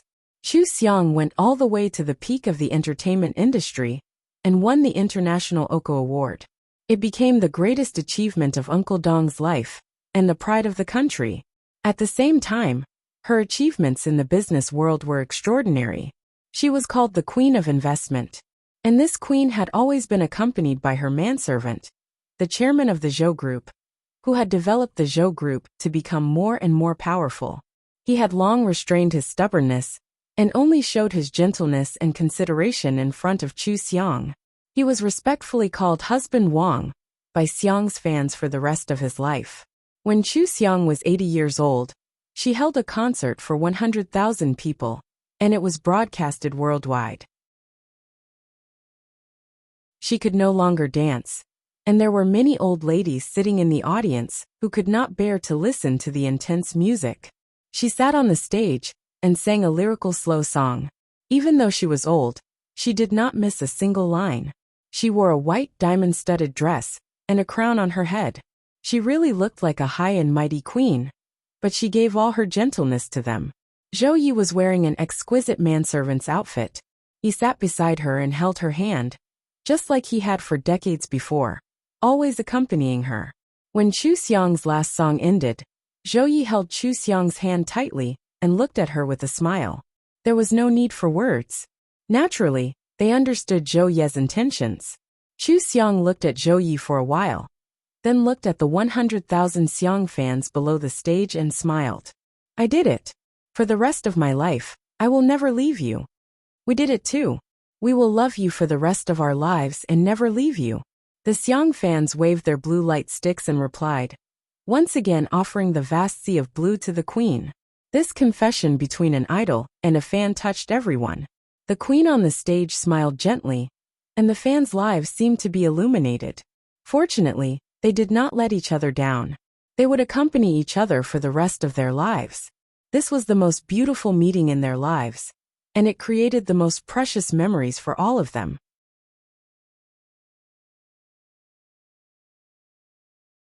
Chapter 74. Chu Xiang had left the previous world and arrived at a new place in the blink of an eye. Thirst, hunger, and the burning sensation all over her body made her feel very uncomfortable. She heard the sound of sobbing next to her and slightly opened her eyes, turning her head to look. A palace maid wearing tattered clothes immediately cried out in pleasant surprise. Nyang Nyang! Nyang Nyang, you're awake? Are you feeling better? Chu Xiang opened her mouth, but her throat was too dry and she couldn't speak. The palace maid hurriedly said, Nyang Nyang, please wait. This servant will go get some water. Then she got up and ran out. A moment later, she used a broken gourd to scoop some water. She struggled to raise Chu Xiang's head and brought the water to her mouth. Chu Xiang saw the dirt in the water and subconsciously frowned. The palace maid choked with sobs. Nyang Nyang, this servant caught the rain. You have to endure it. Those bastards refused to send water, and this servant couldn't find any. Chu Xiang tilted her head and directly drank the rainwater. What was a little bit of rain? What hadn't she experienced? She liked to enjoy. But when there were no conditions, she could endure any kind of suffering. Otherwise, how could she have lived for so long? The rainwater alleviated the pain in Chu Xiang's throat. The palace maid took out a wet handkerchief and folded it neatly to place it on Chu Xiang's forehead. She asked softly, "Nyang Nyang, are you feeling better? You scared the servant." They didn't allow this servant to call an imperial physician. This servant is incompetent and can only watch Nyang Nyang suffer and can't do anything. Nyang Nyang. Chu Xiang raised her hand and weakly said, "It's fine. This consort feels much better and wants to sleep a bit more. You can rest." The palace maid saw her haggard and weak appearance, and her tears kept falling. She covered her with a quilt and nodded. "Nyang Nyang, you can sleep. This servant will stay by your side to watch over you. If you feel uncomfortable, call this servant. Don't endure it by yourself." Chu Xiang closed her eyes. A strong musty smell came from the broken quilt and filled her nose. She endured the pain and concentrated on absorbing the spiritual energy from the ground. It took her about an hour to guide the spiritual energy into her body and make herself feel better. She still couldn't cultivate in this world. Although the spiritual qi was slightly more abundant than in the previous two worlds, it was only a little more. Other than making her body healthier and looking better, it didn't have much use. Fortunately, she had this bit of spiritual energy to solve her urgent problem. Otherwise, with her status as an abandoned concubine of the cold palace, and with someone deliberately making things difficult for her and not allowing her to receive treatment, she was afraid that she wouldn't be able to live past tonight. After the spiritual energy entered her body, Chu Xiang guided the spiritual energy to circulate in her body, carefully nourishing her body. Her fever slowly subsided. When the palace maid discovered this, she was pleasantly surprised. She gently removed the wet handkerchief from her forehead. Only then did she change out of her soaked clothes and hang them on the broken table to dry. Of course, the new clothes were just as tattered. Each of them only had 2 sets of clothes. After finishing this, the palace maid slowly sat on the wooden stool beside the bed. She leaned against the bed and looked at Chu Xiang's situation. When she couldn't take it anymore, she lay down and closed her eyes. Chu Xiang heard her movements and slowly merged with the original owner's memories. This was a dynasty she had never heard of before, the Great Xia Dynasty. The Great Xia Dynasty had united the 7 countries 300 years ago and was very powerful. However, after passing it down from generation to generation, the court had become very corrupt. When it came to the current emperor, there were several rebel armies that openly opposed the emperor, causing the lives of the common people to be very unstable. The Emperor Li Shao was an incapable ruler. He didn't like the court and only liked to squander the wealth left by his ancestors. He sat on the high and mighty dragon throne, looking at everything in the world as if it was a game. Even the rebel army and the court fighting could make him laugh out loud. He was also a tyrant. The loyal and grading officials were all taken care of by him. The remaining officials either kept their mouths shut or completely obeyed him. This caused the court to be very absurd, and corrupt officials could be found everywhere. The original owner was the prime minister's daughter. She had a beautiful appearance and was the head of the 4 concubines in the palace. She was quite doted on by the emperor. She had been in the palace for a year. If there were no accidents, the emperor would make her an imperial concubine in a few years. However, there was an accident in the palace. The original owner's personal palace maid, Huiyan, seduced the emperor. She used some unknown method to obtain the emperor's favor and ruthlessly suppressed the original owner. The emperor liked to be able to hold people up and didn't like to be thrown into the army camp to be a military parasite. His new love hated the original owner. The emperor was happy to coax his new love. He punished the original owner a few times according to Huiyun's wishes and sent her to the cold palace. The prime minister naturally wanted to stop it, but when did the emperor listen to the words of his officials? He ordered people to fabricate a few big crimes and directly sent the prime minister's family to prison, waiting for them to be exiled after the new year. Huiyan was made an imperial concubine and asked Gong Runnan to torture the original owner. He didn't give her food, water, tattered clothes, moldy quilts. They were all specially found to humiliate the original owner. Because the imperial concubine had served the original owner, she turned over the past as a disgrace and took pleasure in humiliating the original owner. The imperial concubine was now favored, and no one in the palace dared to make her unhappy. There was only a powerless palace maid, Ziyu, by the original owner's side. After a few days in the cold palace, she was tossed to death. Chu Xiang just happened to take over this body and send her soul away. When the original owner left, she begged her to save her family. It was already unfair for her to suffer this inexplicable disaster. Why did she have to implicate her family? Chu Xiang's soul was very compatible with this body, so she agreed without hesitation. Now she must find a way to get out of the cold palace and get rid of the identity of an abandoned concubine to save the prime minister's family. It was very difficult to do this. The first step was to solve the problem of hunger.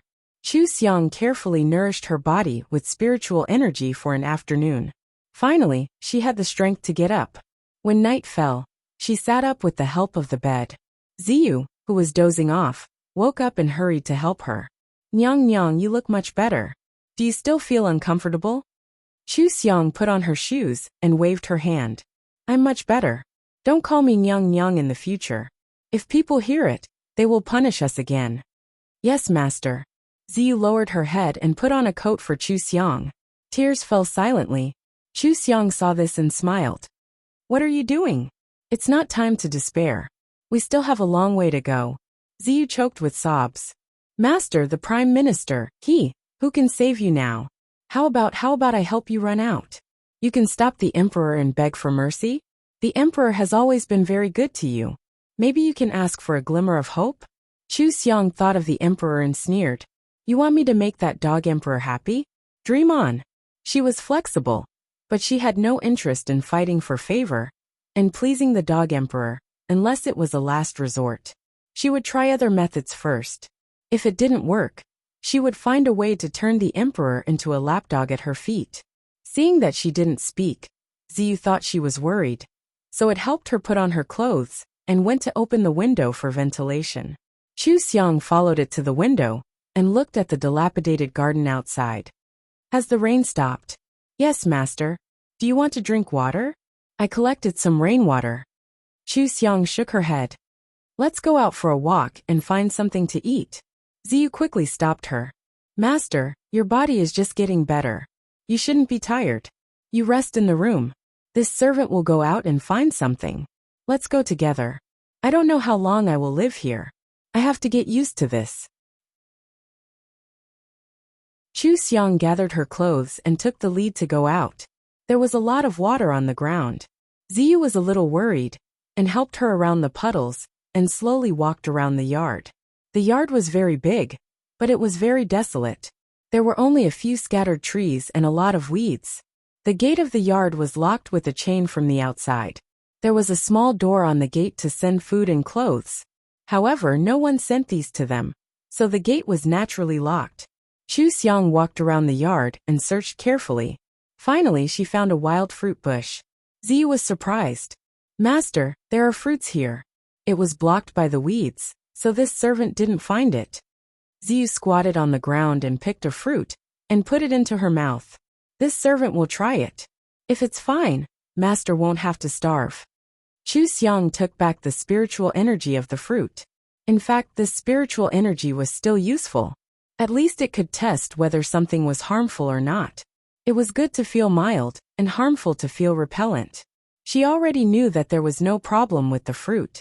She rebuked, "Don't be so impulsive in the future. If something happens to you, won't I be the only one left?" Ziyu smiled. This servant is too anxious. Master, you haven't eaten for 2 days. You must be hungry. She touched her stomach. Master, this fruit seems to be fine. This servant doesn't feel uncomfortable at all. It's just that the fruit is a little astringent. Chu Xiang nodded. Then pick all the fruits. We'll take them back to eat. Yes. Ziyu knelt on the ground and used her skirt to pick the fruit. Chu Xiang went elsewhere to look. She found a hole in the wall in a pile of weeds. The stone was loose. She pushed it, and a few stones fell down. forming a hole that she could crawl out of. Chu Xiang squatted at the entrance of the hole, cleaned up the stones and looked outside. There was a road outside. It was very remote, and there was no one. It was already dark, and there were no lanterns. She thought for a while, and got up to help Ziyu carry the fruit back. I'll go outside to take a look late at night. Ziyu was shocked. How can you do that? If someone finds out, Imperial concubine, we will definitely take the opportunity to kill you. Master, why do you want to go out? Just tell this servant to do it. You can't take the risk. Chu Xiang ate a fruit and looked out of the window. I can't stay here and wait for death. Father and mother are still waiting for me to save them. I'm going out to see if I can think of a way. It's useless to let you go. Ziyu wanted to persuade her again, but Chu Xiang raised her hand to stop her. She looked at her and said, now that things have come to this, we can't make a single mistake. What I need is not someone who is loyal and willing to die for me. I can't just sit and wait. I have to find a way myself. Do you understand? Ziyu was just a palace maid. She already felt desperate about the current situation. She couldn't think of any possibility of turning the tables. She only felt that with her master's appearance, she might be able to change the emperor's mind. She didn't understand what Chu Xiang wanted to do, but she couldn't help and didn't want to make trouble. She quickly nodded and promised, this servant knows. This servant will only listen to your orders. Stay here tonight. If someone comes, find a way to cover it up for me. I'll come back as soon as possible. Yes, master. Chu Xiang ate some fruits and drank some rainwater. Finally, she felt full. She let Ziyu rest in the room. She climbed out of the hole in the wall, identified the direction from the starry sky, and walked north in the dark night.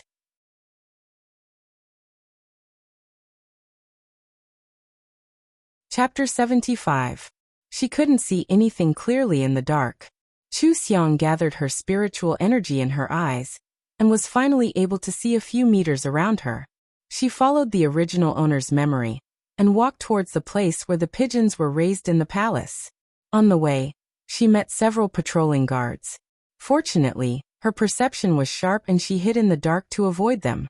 Because the original owner didn't walk around the palace often, she got lost once. It took her a long time to find the place and secretly stole 4 pigeons and a fire starter. She wrapped the 4 pigeons tightly with cloth and quickly hid in the dark. The night guard only came out to take a look, and then went back sleepily. He didn't find anything wrong. She kept thinking about how to turn the situation around. She quietly walked on the road when she suddenly heard a commotion in the distance. Then there were some shouts. It seemed that someone was trying to catch someone. That area lit up. She hurriedly ran towards the cold palace with the pigeons. When she reached the corner, she keenly sensed that there was someone in front of her. However, she couldn't stop in time and suddenly bumped into that person's arms. That person subconsciously covered her mouth and pressed it against the wall. Chu Xiang looked up and only saw the black-clothed man's clear eyes. She patted his hand and tried her best to show that she wouldn't shout. The black-clothed man was about to knock her out when he saw her actions and the pigeons in her hands. He was stunned. Then he looked at her tattered clothes and asked in a low voice, "Who are you?" Chu Xiang sensed that he didn't have any killing intent and replied, "I'm just a palace maid. Who are you?" The black-clothed man looked back at the light and whispered, "You don't have the courage of a palace maid. You actually asked me who I am. I'm an assassin sent by the rebel army to kill the dog emperor. You must have a place to hide, right? Take me there. Follow me." Chu Xiang used her spiritual energy to test him. He gave off a very warm and comfortable feeling. Thus, she took him to another road and ran towards the cold palace. On the way, she whispered, "You really dare to follow me? Aren't you afraid that I'll betray you?" The black-clothed man held a dagger and looked at her. "Then you can only accompany me in death." When one was fleeing for their lives, many thoughts flashed through one's mind in an instant. The man in black didn't know why he followed Chu Xiang, but when he saw her calm eyes and strange actions, he subconsciously thought that this was a chance to escape. This intuition had saved him many times. Chu Xiang rushed into the hole with the black-clothed man before the bodyguards came to investigate. She quickly blocked the hole with stones and brought the black-clothed man into the house. "Master, you're back. The cub had been on tenterhooks. When it heard the noise, it ran to the door happily. When it saw the man in black, it immediately wanted to use its sharp sword. Chu Xiang covered her mouth and warned, "Don't make a sound. I'm the one who brought him back. The palace is trying to catch him. Don't make any noise." Ziyu nodded repeatedly. When she let go of her hand, she couldn't help but pull Chu Xiang to the side and said, "Master, what are you doing? He doesn't look like a good person. The palace is looking for him. If they find him here, we'll be finished." Purple Jade, the assassin might not be a bad person. The person has been brought back. Don't worry. This may not be our last chance. Chu Xiang stuffed the pigeons into the cub's hand and ordered, "Hide them well. We can't eat them tonight. Find a chance to eat them tomorrow." The cub looked at the 4 pigeons in its hand in surprise. It wanted to ask Chu Xiang how she did it, but it saw that Chu Xiang had already walked toward the man in black. It had to find a place to hide the pigeons first. The man in black stood beside the tattered wardrobe. When he saw Chu Xiang coming over, he narrowed his eyes and said, "Master, who the hell are you? Why did you help me? What's your purpose?" Chu Xiang stood in front of him, looked him up and down and asked, "I saved you. Shouldn't you reveal your identity first?" She paused and said, "I'm called Master in this cold palace. Obviously, I'm an abolished concubine. You can see that I'm living a miserable life. I helped you because no one in the palace will help me. I want to bet on whether you can save me out of the palace." The man in black looked at her very defensively, but he was confused by her 2 straightforward words. A concubine who was banished to the cold palace wanted to leave the palace? His impression of the cold palace was that it was a miserable and crazy woman who usually died in poverty. How could Chu Xiang let the assassin save her out of the palace? Also, Chu Xiang sneaked out to steal pigeons and planned to come back to eat them, right? It was too strange. Seeing that the man in black didn't speak, Chu Xiang stepped forward and frowned. "If it's not convenient for you to reveal your identity, just tell me if you can take us out of the palace.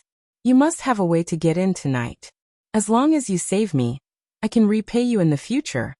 The man in black listened to the noise outside getting closer and closer and whispered, "If you help me get through tonight safely, I'll find a way to take you out." The cub ran over in a panic and said in fear, "Master, they seem to be coming to search. What should we do?"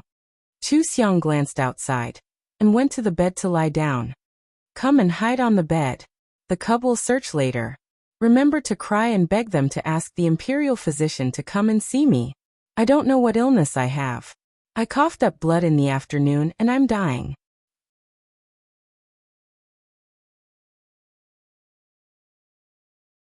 Chapter 76. The man in black and the cub were both stunned when they heard Chu Xiang's words, but the movement outside was getting closer and closer, so they didn't have time to think about it. The man in black held the edge of the bed and jumped to Chu Xiang's side. When he landed on the bed, his movements became sluggish. The bed in the cold palace was too small. If he wanted to hide, he could only stick close to Chu Xiang and hide under her quilt, which was too intimate. Chu Xiang glanced at him. "Do you want to be caught?" The man in black regretted it. He shouldn't have followed this woman to the cold palace. However, it was too late to leave at this time. He could only get under the quilt and stick close to Chu Xiang.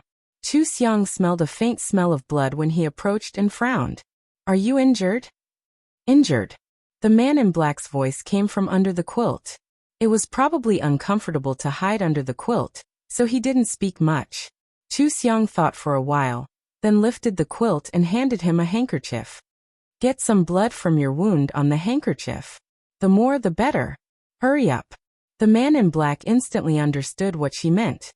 He pulled open his collar and pressed the handkerchief on his right shoulder. The plain white handkerchief was immediately stained with a lot of blood.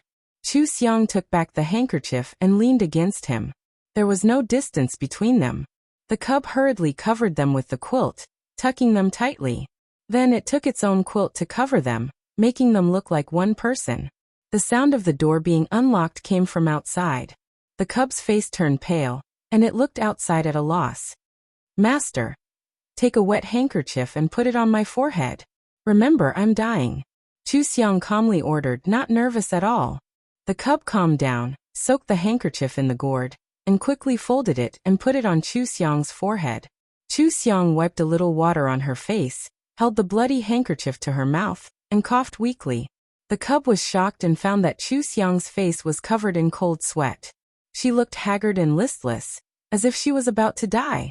Ziyu said in surprise, "Master, are you still not feeling well? You haven't recovered yet, you can't do this." "Go," Chu Xiang said in a low voice before coughing again. Ziyu's heart ached for its master, but it couldn't think of any other way. With tears in its eyes, it turned around and ran out. It ran past the leading guard and grabbed the eunuch guarding the cold palace. "Call the imperial physician, I beg you. Master has been coughing up blood. She really can't make it. I beg you to save her. I'll do anything to repay you." The eunuch fiercely shook her off, and she took the opportunity to kneel on the ground and kowtow, crying, I beg you, please save my master. She hasn't eaten or drunk anything for 2 nights. Master is so sick. If we don't call for an imperial physician, he won't be able to survive." Her actions annoyed the guards, but they subconsciously didn't think that the man in black would be here. Otherwise, the palace maid wouldn't have reacted like this. However, they still had to search. The leading guard waved his hand, and the guards broke into the room. The guard stood at the door and looked around the room, letting the other guards search the cabinet, under the bed, and other places. He asked coldly, "Did anyone suspicious come here just now?" Ziyu shook its head. "No one has come here for 2 days." Ziyu eagerly walked to the bed and looked at Chu Xiang. She knelt on the ground and cried, "Darren, I beg you. Master coughed up blood. Please save her. Let the imperial physician come and take a look. I beg you." Ziyu had an idea. She covered her mouth and coughed a few times. Everyone who saw this scene thought of one thing. Chu Xiang wouldn't have contracted a fatal infectious disease, right? Several guards unconsciously moved away from the bed. Chu Xiang weakly opened her mouth. Water! Her raised arm fell weakly to the side of the bed, and the handkerchief in her hand fell on the floor. The blood was very dazzling.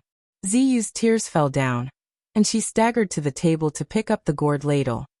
Water is here, master." Ziyu suddenly stopped and knelt down again to look at the eunuch. "Please give me a few mouthfuls of water. This rainwater is very dirty." "Master, she drank rainwater and ate wild grass. It must be because of this that she got sick. Please give me some water." The guard looked at the eunuch, and the eunuch said awkwardly, "Imperial concubine Hui ordered it." The guard understood. Since Imperial concubine Hui wanted Chu Xiang to die, then of course, he didn't care about anything. He held the knife and asked coldly, "Have you searched everywhere?" "Yes, there is knowing." The guard nodded and turned to leave. "Quick, go to the front yard. The assassin is injured and can't run far." Ziyu anxiously rushed out to chase after them. Her gourd ladle fell to the ground. She shouted, "Don't go. Save my master. Please let me call the imperial physician." "You." The door was tightly closed. Ziyu cried and shouted for a long time before she stopped. She hurriedly ran back to the room and whispered, "Master, they're gone." Chu Xiang's hand under the quilt instantly pulled off the black cloth and face scarf. She lifted the quilt and sat up. The black-clothed man's appearance was suddenly exposed in front of Chu Xiang and Ziyu. He frowned and got up. "What are you doing?" "I don't know who you are. How can I ask you for a reward?" Chu Xiang threw away the face scarf and narrowed her eyes to look at the black-clothed man. She said coldly, "You are not an assassin sent by the rebel army. You are a member of the imperial family." "The only person I haven't seen in the imperial family is Qin Wang, who just returned to the capital from the encampment. You are Qin Wang Li Bohan." Qin Wang. Ziyu looked at the black-clothed man in surprise, not knowing how to react. The black-clothed man looked at Chu Xiang expressionlessly and said in a deep voice, "How did you recognize me?"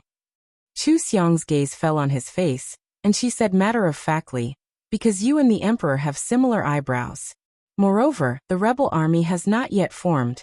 If they had the ability to enter the palace, the emperor would have been dead long ago. You are very smart, but you exposed my identity like this. Aren't you afraid that I will kill you to silence you?" After all, only the dead can keep secrets. The black-clothed man took out a dagger and played with it in his hand. His eyes were still looking at Chu Xiang, as if he was waiting for her answer. Ziyu stood by the bed, ready to block the knife for its master at any time. It didn't even dare to breathe, afraid that Li Bohan would really kill it. Chu Xiang looked at Li Bohan calmly. Of course you can kill me, but it doesn't make any sense. Since I took the risk to save you today, I won't betray you. You are Qin Wang, so it is more advantageous for me. Qin Wang entered the palace in this attire late at night. Presumably you are not loyal to the emperor. Chu Xiang paused and said, Rumor has it that Qin Wang is even more absurd than the emperor. He has a one-track mind and has infinite vitality. He is a reckless man who even dares to contradict the emperor. Unfortunately, he was to the emperor's liking and received a lot of rewards. Seeing you today, I'm afraid that none of the rumors are true. Qin Wang must have a plan. If you save me, I will definitely give my father a hand. How about it? Li Bohan raised an eyebrow and chuckled. You want me to save your family as well? He looked at Chu Xiang's face and said with a smile, Beautiful face, calm in the face of danger. You have the demeanor of a noble family, but you are still so miserable. Presumably, you are Prime Minister Chu's daughter, Imperial concubine Xian. Chu Xiang said, Right now, I am just an abandoned concubine in the cold palace. Wang Ye, using my family and my life in exchange for your saving grace is not too much, right? My father Chu Yiru is a capable minister. With him assisting Wang Ye will be like a tiger with wings. I believe that this is very easy for Wang Ye to do. Why would Wang Ye not do it? How could it be easy to save the prime minister and take Chu Xiang out of the palace? If it was easy, he wouldn't have been injured and almost caught today. However, it wasn't impossible. Li Bohan didn't refuse and seriously considered the possibility. It wasn't that he didn't think of recruiting Chu Yiru, but Chu Yiru was very loyal and patriotic, so it wasn't easy to recruit him. Now that Chu Xiang was his guest, he could give it a try. Chu Xiang saw his hesitation and said, Wang Ye, let Ziyu bandage your wound. No one will come here. After searching, nothing will happen. Wang Ye can rest in peace. Ziyu found a dry handkerchief, and Li Bohan moved to the bed and pulled open his clothes, revealing half of his body. There was an arrow wound on his shoulder. Fortunately, it only grazed his shoulder and didn't pierce his flesh, so it wasn't serious. After Ziyu knew this person was Qin Wang, she became more careful. Especially since Qin Wang might be able to save them. Ziyu's attitude became very respectful. Li Bohan looked at Ziyu and said to Chu Xiang, Your palace mate is very loyal to you. She acted very well in front of those people. Ziyu looked at Chu Xiang with lingering fear. Master, you acted well. Master, your appearance just now really scared this servant to death. Your illness just got better. Do you feel any discomfort? Chu Xiang sat on the wooden stool and shook her head. I was just pretending I'm fine. Ziyu was still worried. While bandaging, she looked at Chu Xiang from time to time. Li Bohan looked at Chu Xiang in surprise and said with a smile, It turns out that Imperial concubine Xian is a master of acting. I didn't expect Prime Minister Chu to have such a daughter. Wang Ye is overpraising me. I can't compare to Wang Ye's ability to deceive servants. Chu Xiang was a little hungry. Seeing there were a few fruits left on the table, she walked over and took one to eat. Li Bohan was puzzled and asked, With your ability and wisdom, you should be able to coax my nephew. How can you be banished to the cold palace and implicate your family? Chu Xiang casually asked, Why should I coax him? Competing with Huiyin all day long, just to make the incapable emperor smile? Li Bohan was speechless for a moment. Why coax the emperor? Didn't all the concubines in the harem compete for the emperor's favor?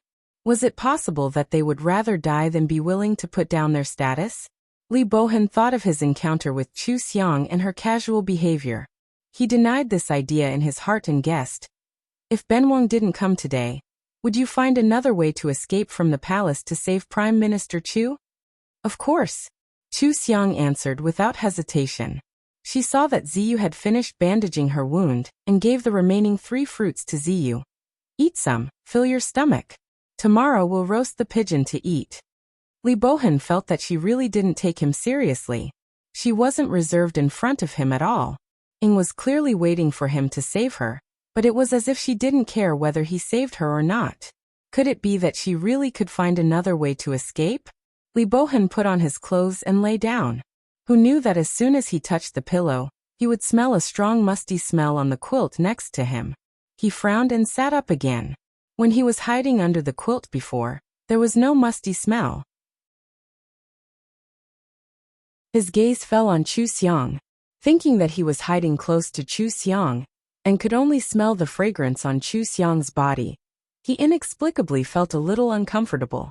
He had never been so close to a woman before. This Chu Xiang didn't feel uncomfortable at all. She didn't avoid him when he was bandaging her wound. She really wasn't an ordinary woman.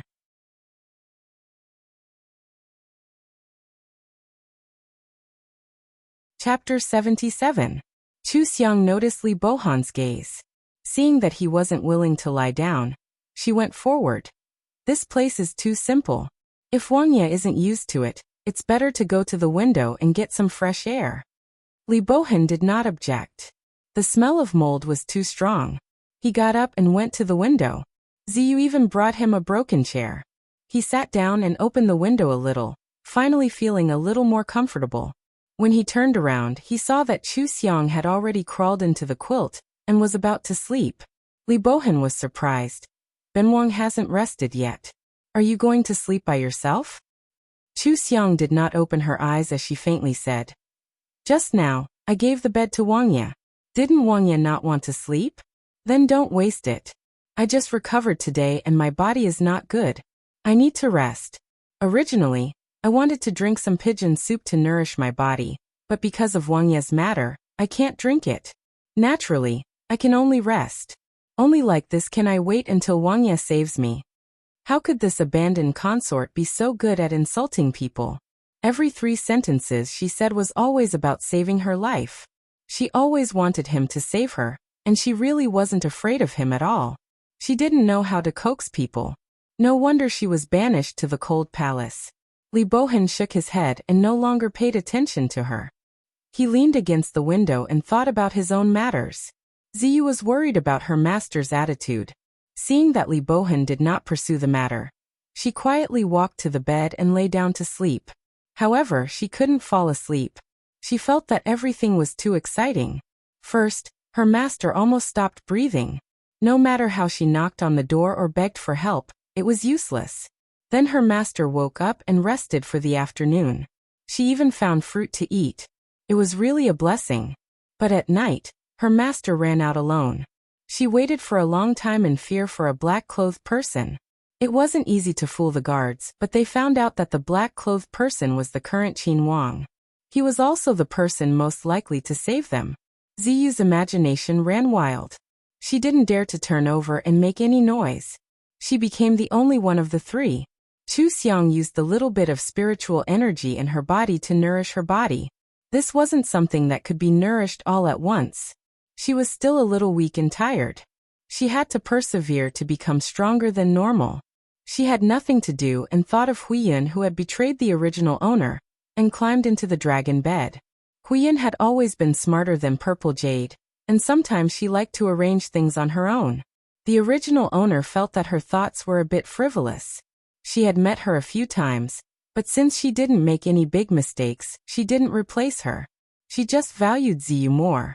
2 months ago, Huiyun began to change.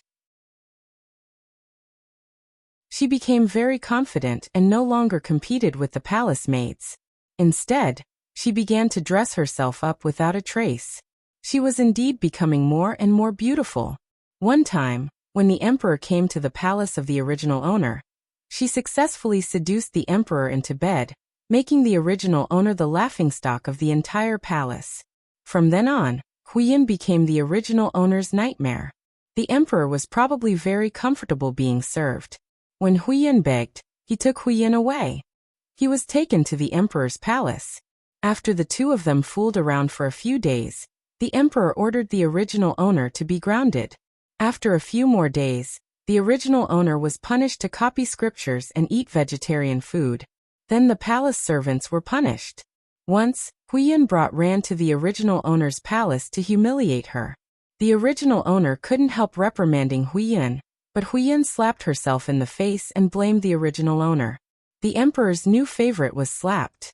This was simply slapping the emperor's face. The emperor immediately put the original owner into the cold palace.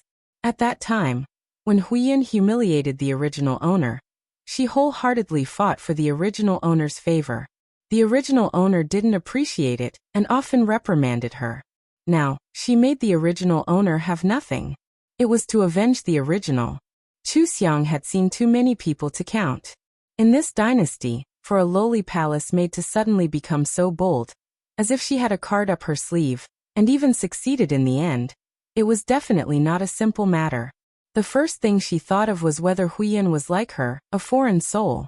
But thinking of the words Huiyin said to humiliate the original owner, she should be the original owner.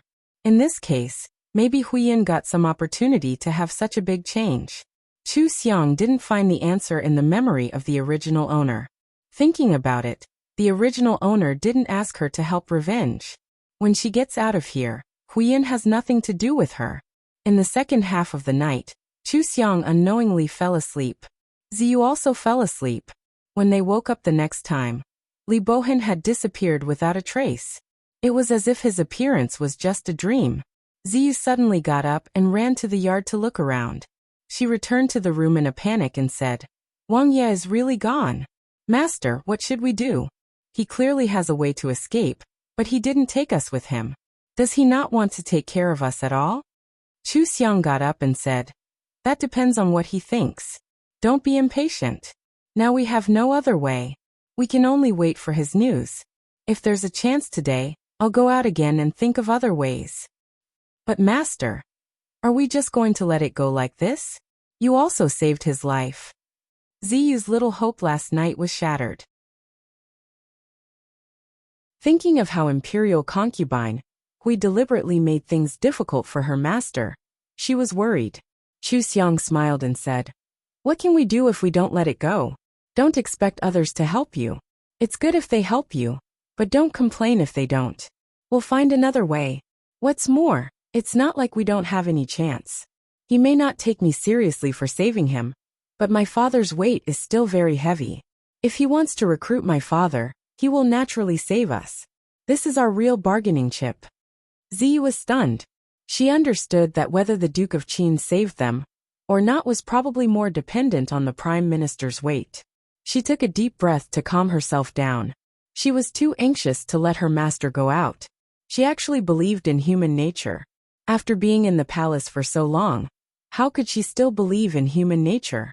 The eunuchs and palace maids she had helped before didn't even dare to show their faces now.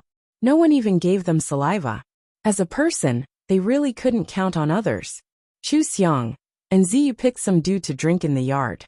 Then, they closed the doors and windows tightly and blocked them with moldy quilts. Then they cooked pigeons in the room. There was no other way. If they roasted the pigeons, they would easily smoke and smell. It would be troublesome if they were discovered. They could only deal with it temporarily. Cooking pigeons with rainwater was not delicious. There was no taste at all. Chu Xiang didn't know how to cook at all. It was all Ziyu's doing. When she forced herself to eat, she suddenly felt that she should learn how to cook. In such a difficult environment, who knew how many times she would encounter it in the future? If she learned how to cook, at least she wouldn't have to starve. In her previous 2 lives, she went to the modern world that she had never been to and found novel things. She felt that it was fun, so she focused on learning business, acting, singing, and dancing. She didn't expect that now that she was here, those things were useless.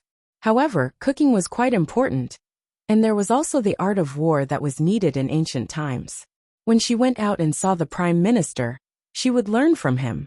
Chu Xiang held a pigeon leg and ate slowly. Suddenly, she heard a knock on the window lattice.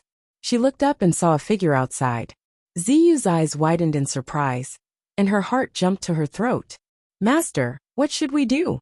Chu Xiang immediately put out the fire. Just as she stood up, she saw that the person had already opened the window. The person leaning on the window and looking at her with a smile was Li Bohan, who had disappeared before. Chu Xiang breathed a sigh of relief and walked over to ask, Wang Ye, are you here to save us? Li Bohan was dressed in a brocade robe and looked noble. He leaned against the window and smiled. You think too much of this prince. You are the person that imperial concubine Hui is watching. There must be a reason for you to disappear. Even if you faked your death, it should be arranged properly, right? He looked inside and smiled when he saw the cooked pigeons. Oh, you really ate pigeons? This prince entered the palace today to eat with the emperor's nephew. I was afraid that you would be hungry, so I specially came to bring you something to eat. He took out an oiled paper bag from his sleeve and shook it in front of Chu Xiang. You didn't see this prince this morning. Did you think that this prince was ungrateful and didn't care about you? How could that be? As a prince, you must keep your words. I have believed you from beginning to end. Chu Xiang took the oiled paper bag and opened it. There were 4 simple meat patties inside. She didn't know if Li Bohan used his identity to not let her search him, and brought them in from outside the palace. In any case, it was definitely better than the pigeons. She turned around and gave 2 to Ziyu and sat down on the wooden stool to eat. Ziyu was in no hurry to stop her, and didn't dare to do anything in front of Li Bohan. She was so anxious that her face turned red. Li Bohan glanced at her and smiled at Chu Xiang. Aren't you afraid that there's poison inside? Of course Chu Xiang was afraid. She had already used her spiritual energy to test it, and there was no poison. However, she said, if Wang Ye wants us to die, why bother? This is Wang Ye's good intentions. We can't let the meat patties cool down and waste Wang Ye's good intentions. Li Bohan smiled and felt comfortable in his heart. He felt that this abandoned concubine was quite good when she spoke good words. He stood up straight and flicked the dust off his sleeves, saying, This prince is going back. You just need to stay here. When the time comes, this prince will save you. Many thanks, Wang Ye. Chu Xiang cherished her words like gold. She didn't want to coax anyone when it wasn't necessary. Li Bohan inexplicably felt that this was normal. He closed the window and climbed over the wall to leave. He drank too much and came out to disperse the smell of alcohol. If he disappeared for a while, he could escape by going to pee. If he disappeared for too long, he wouldn't be able to go back. Ziyu ran to the window to take a look and said, Master, Qin Wang has made a promise, right? He should save us. That's great. Chu Xiang nodded her head. It seems that he will save us. It's just that the specific method hasn't been decided yet. It's also not certain how long it will take to get out. Let's wait and think of a way. For example, we can get 2 corpses here, burn the cold palace, and fake our deaths to escape. Master, why didn't you tell Wang Ye just now? Because there was an assassin in the palace. After all, there will be martial law at night. The cold palace might not be able to be lit. It might be extinguished as soon as the fire starts. Moreover, it will attract too much attention at this time. It won't be easy to transport the corpses into the palace. Chu Xiang thought of Li Bohan's attitude and frowned slightly. Qin Wang is good at hiding his schemes. Perhaps he will have other ideas and take this matter to the open road. Take the open road? Ziyu didn't dare to imagine what method they would use to get out of the open road. She was worried and expectant. As long as we can get out, any method is fine. Master, I'll go to the courtyard to see if there's anything to eat. Don't worry, this servant will serve you well and wait for Wang Ye to save you. Ziyu ran to the courtyard to look for something, and Chu Xiang didn't stop her. It was good to have something to do at this time. It would save her from thinking too much. She glanced at the window where Li Bohan had appeared. This person didn't act according to common sense. According to the rumors, he wasn't stingy. She really didn't know what he would do.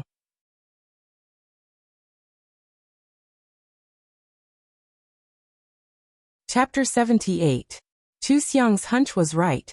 At dusk the next day, the emperor's head eunuch came to the cold palace with more than a dozen palace maids. Chu Xiang heard the noise in advance and lay on the bed. As soon as Ziyu saw them, it anxiously said, Gong Gong, my master's illness is better. It's not contagious. Can you ask the imperial physician to come and take a look? The head eunuch waved his hand, and the 2 palace maids immediately entered to examine Chu Xiang. Chu Xiang pretended to be extremely weak. She used her spiritual energy to run rampant in her body, causing the palace maids to be unable to diagnose her pulse.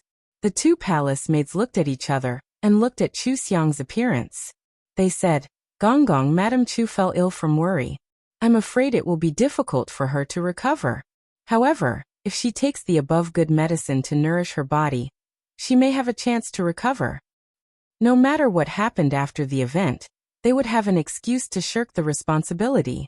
The head eunuch nodded and looked around the room in the cold palace. He ordered, "Take Madame Chu to bathe and change clothes." Yes. More than a dozen palace maids responded in unison and stepped forward to pull Chu Xiang. Ziyu guarded in front of the bed and said nervously, "What are you doing? Where are you taking my master?" Chu Xiang coughed twice and covered her mouth with a handkerchief. She looked at them and guessed what they would encounter. The head eunuch said coldly, "Hurry up. His Majesty and the Duke of Qin are still waiting." He couldn't stand the musty smell in the room. He raised his hand to fan his nose and turned to leave the room. When Chu Xiang heard the two words, the Duke of Qin, she guessed that this matter must have something to do with the Duke of Qin saving her. She secretly pinched Ziyu's hand, signaling it to calm down. Ziyu turned around to help her. She grabbed Ziyu's hand and stood up, pulling Ziyu along. A palace maid went out to report. The head eunuch didn't care and said, "Then let Ziyu follow." Chu Xiang was escorted by the palace maids to the nearest palace, where hot water was already prepared. They quickly and carefully gave her a petal bath and dressed her up. Chu Xiang asked when they were busy, "Where are we going?" The palace maids acted as if they hadn't heard anything. They kept their mouths shut, and only cared about dressing her up.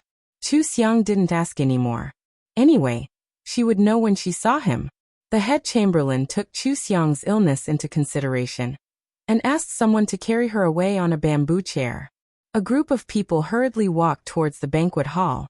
The emperor, empress, Hui Fei, Qin Wang, and some important officials were all there, watching the dancers dance. The chamberlain bowed slightly and walked to the emperor's side. He said, "Your Majesty, this servant has brought Madame Chu. Madame Chu has just recovered from her illness, and doesn't seem to be in good spirits." Imperial concubine Hui looked behind him, and didn't see anyone. She held the emperor's arm and smiled. "Your Majesty, is Sister Chu here? Quickly, let her come over. This concubine hasn't seen her in a long time. I miss her." The emperor held his wine cup and said with a smile, "Imperial uncle, Madame Chu is sick. She is very unlucky. Zhen thinks these dancers are good. Why don't we give them to Imperial uncle so that he can take them back?" Li Bohan leaned comfortably on the soft chair and stared at the dancers. He said casually, "Does this prince lack dancers? Only the number one beauty is worthy of this prince's attention. What, nephew can't bear to part with her? That's fine. The one beside you. What's her name again? Hui Fei is also good." The emperor narrowed his eyes and looked at him. He suddenly laughed. "Good, Zhen likes Imperial uncle's true temperament. He's not like those hypocritical idiots who only know how to flatter Zhen. Come, send Madame Chu to Imperial uncle, and let him take a good look." Hui Fei's stiff expression eased a little. She put on a smile again, and watched the show. She had heard that the Qin Wang was very strong and cruel. She didn't know if Chu Xiang, who was dying of illness, would be beaten to death. Chu Xiang was helped into the hall by Ziyu, and was brought directly to Li Bohan. She slowly raised her head and met Li Bohan's gaze. She clearly saw that Li Bohan was stunned for a moment. The original owner's appearance was very beautiful. Previously, when she was in the cold palace, she didn't show it. Now that she had specially dressed up, she really shocked everyone. Especially since she was a waste concubine, she couldn't wear bright clothes. She only wore a simple blue dress with her hair tied up in a simple bun. Her jewelry was only a silver hairpin and a pair of silver earrings. It was very plain. However, this dress made her look even more beautiful. She had a kind of sickly beauty. Compared to the meticulously dressed empress and Hui Fei, she was even more beautiful. Li Bohan stared at her face and drank the wine in his cup. He threw the cup away and stood up to pull her into his arms. He touched her face and said carelessly, "This skin is really much better than others. Nephew, you really don't know how to enjoy it. How can such a beauty wither in the cold palace? You should hold her in your arms every day. The emperor glanced at Chu Xiang and smiled carelessly. If Imperial Uncle likes it, then Chu clan will be given to Imperial Uncle. Imperial Uncle. Women can't be enjoyed just by looking at their faces. You also need to know how to serve them. Don't blame nephew for not reminding you. This Chu clan is just a block of wood. It's very boring. Only her face is worth looking at. Whether it's fun or not, you have to try it to know. Since nephew is so kind, Benwang will kindly accept it. Come, cheers. Li Bohan casually threw Chu Xiang onto the seat. He didn't have any tender feelings for the fairer sex and drank the wine in one gulp. Just as the emperor was about to drink, Hui Fei smiled from the side. Emperor, I really didn't expect Sister Chu to have such good fortune. No matter what, she is someone that Qinxia cares about. In the future, if she returns to the camp with Qin Wang, I'm afraid it will be difficult to see her again. Emperor, do you think you should give Sister Chu a status? The emperor hugged her and kissed her face. He laughed and said, Beloved concubine's words are reasonable. Imperial Uncle is about the same age as Zhen, but he hasn't married Qin Wangfei yet. Since Imperial Uncle likes Chu clan's face, Zhen will bestow her to you as Qin Wangfei, okay? It was the greatest insult for the emperor to bestow a wasted concubine to Imperial Uncle as a Wangfei. The ministers present all looked at Li Bohan. This was also a person who didn't care about anything. He shouldn't go against the emperor, who knew that Li Bohan didn't care at all. He sat back down on the soft chair and hugged Chu Xiang. He tilted his body and said, As you wish. Wangfei and concubines are still women. What's the difference? It'll save Mufei from nagging by Benwang's ear. The emperor glanced at him. All right, then Zhen will help you fulfill your wish. However, Chu clan's father has already become a prisoner. I'm afraid. Li Bohan waved his hand. What does her father have to do with Benwang? Benwang doesn't care about that old face. The smile on the emperor's face deepened. He said with satisfaction, That's good. Come, today will be Imperial Uncle's big day. Beloved ministers, let's wish Imperial Uncle a happy wife. The ministers all felt this was absurd, but no one dared to raise an objection. They all raised their cups and smiled, saying auspicious words. Chu Xiang lowered her eyes and obediently leaned into Li Bohan's arms. She tried to lower her presence as much as possible. Whether she could leave the palace or not depended on this. There couldn't be any mistakes. Li Bohan was really good at enduring.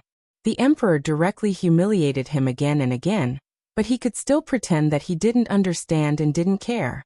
No one could see any flaws. She raised her eyes to look at Li Bohan.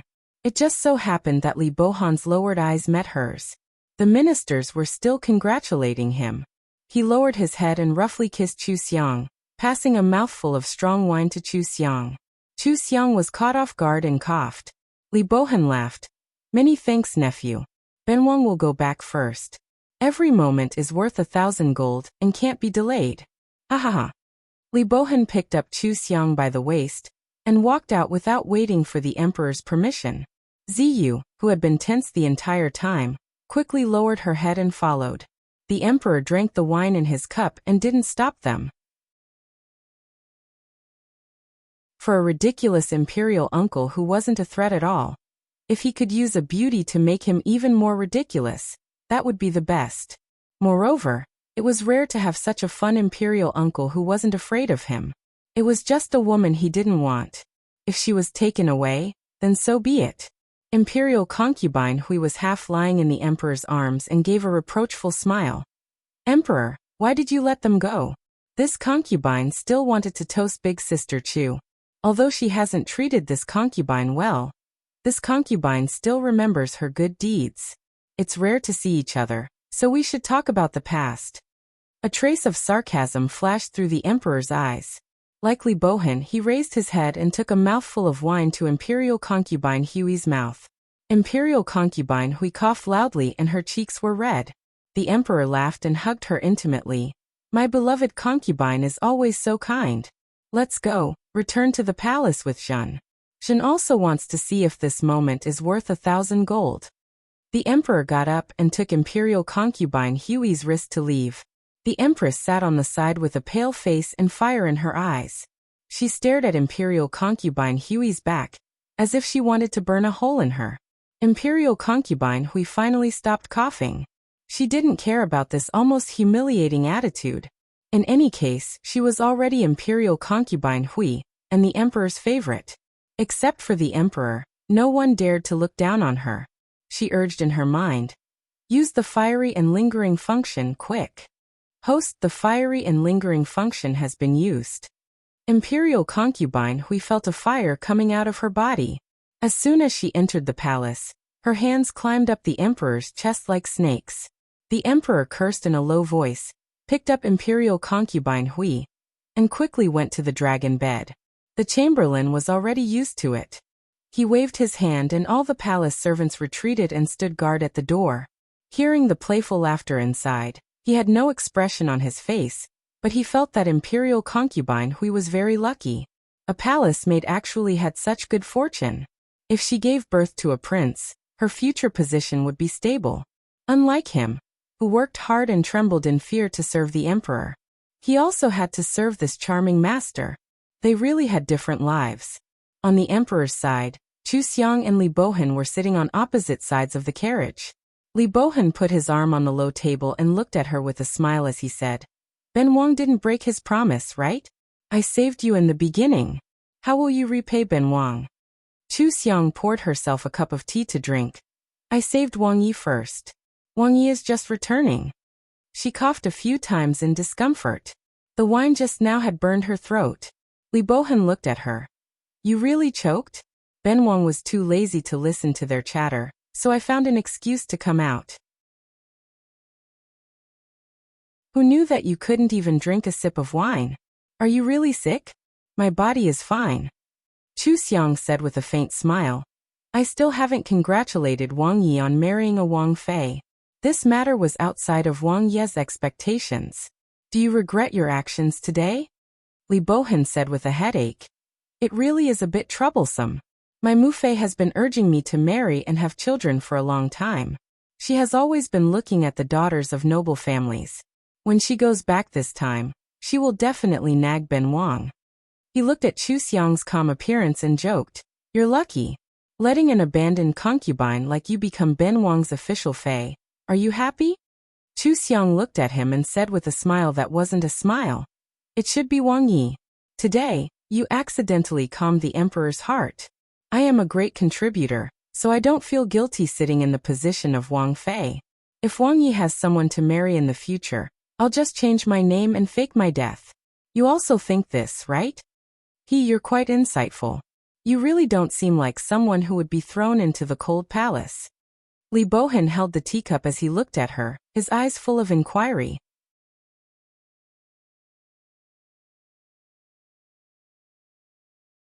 Chapter 79.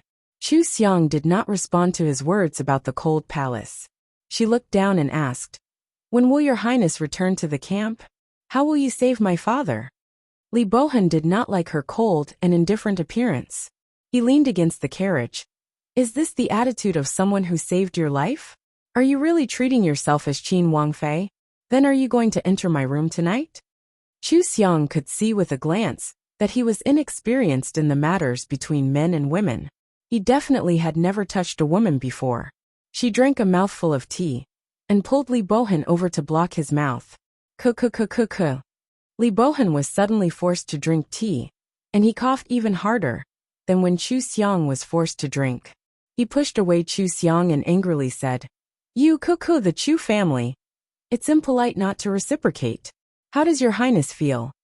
Chu Xiang took out a handkerchief and gently moved it around his mouth. She revealed a gentle smile.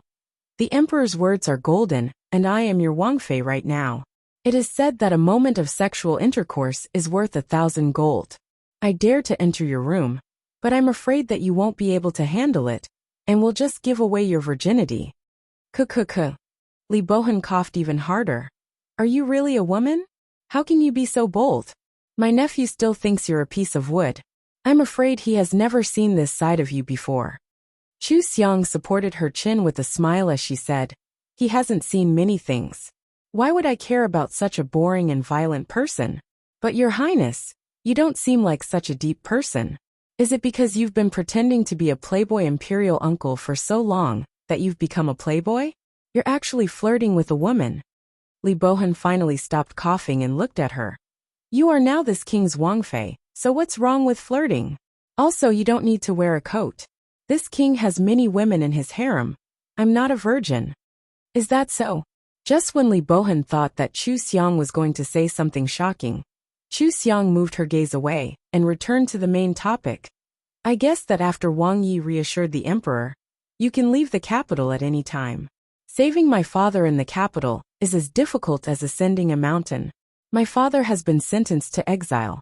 When he is escorted out of the capital, it will be much easier to save him. Nobody will know. Li Bohan nodded and said, This king indeed has such a plan. Chu Xiang poured him a cup of tea. If Your Highness can protect my family, then I will use something of equal value to repay Your Highness. I hope Your Highness can do it and rescue my father as soon as possible. Li Bohan approached her and lifted her chin to meet her eyes. His tone was slightly curious. Why does this prince feel that you've become different after leaving the palace? What do you have to repay me? Isn't your father the only one in your family who can assist me? Could it be that there's something else hidden? Chu Xiang moved his hand away and lifted his chin. She said in a soft voice, Your Highness, I know, don't tease me. Only the heavily guarded palace is my cage. Once I leave the palace, I don't need to be restrained. The most important thing in my Chu family is never worldly possessions, but rather people. If Your Highness really wants to recruit a minister, then you need to put in more effort. You have to know that even if a minister has the ability, they will not do their best. You need to be worthy. Li Bohan took her hand and held it in his palm. He gave a laugh. Interesting. It seems like the Chu family is very mysterious, and this king does not understand it. Princess, today is our wedding, and there are the emperor's eyes in this king's yard. What will you do? Chu Xiang calmly said, If Your Highness only has one blanket, then this princess does not mind sharing a bed with Your Highness. After all, we have already shared the same blanket before. Li Bohan released her in a discouraged manner. He leaned against the carriage and closed his eyes to rest. He didn't know what to do with Chu Xiang. This woman was very strange. He didn't know what trump card she had, but she was not afraid of anything. She didn't even care about teasing him. He really didn't know how she ended up in the cold palace. He suddenly thought that Chu Xiang might have purposely entered the palace.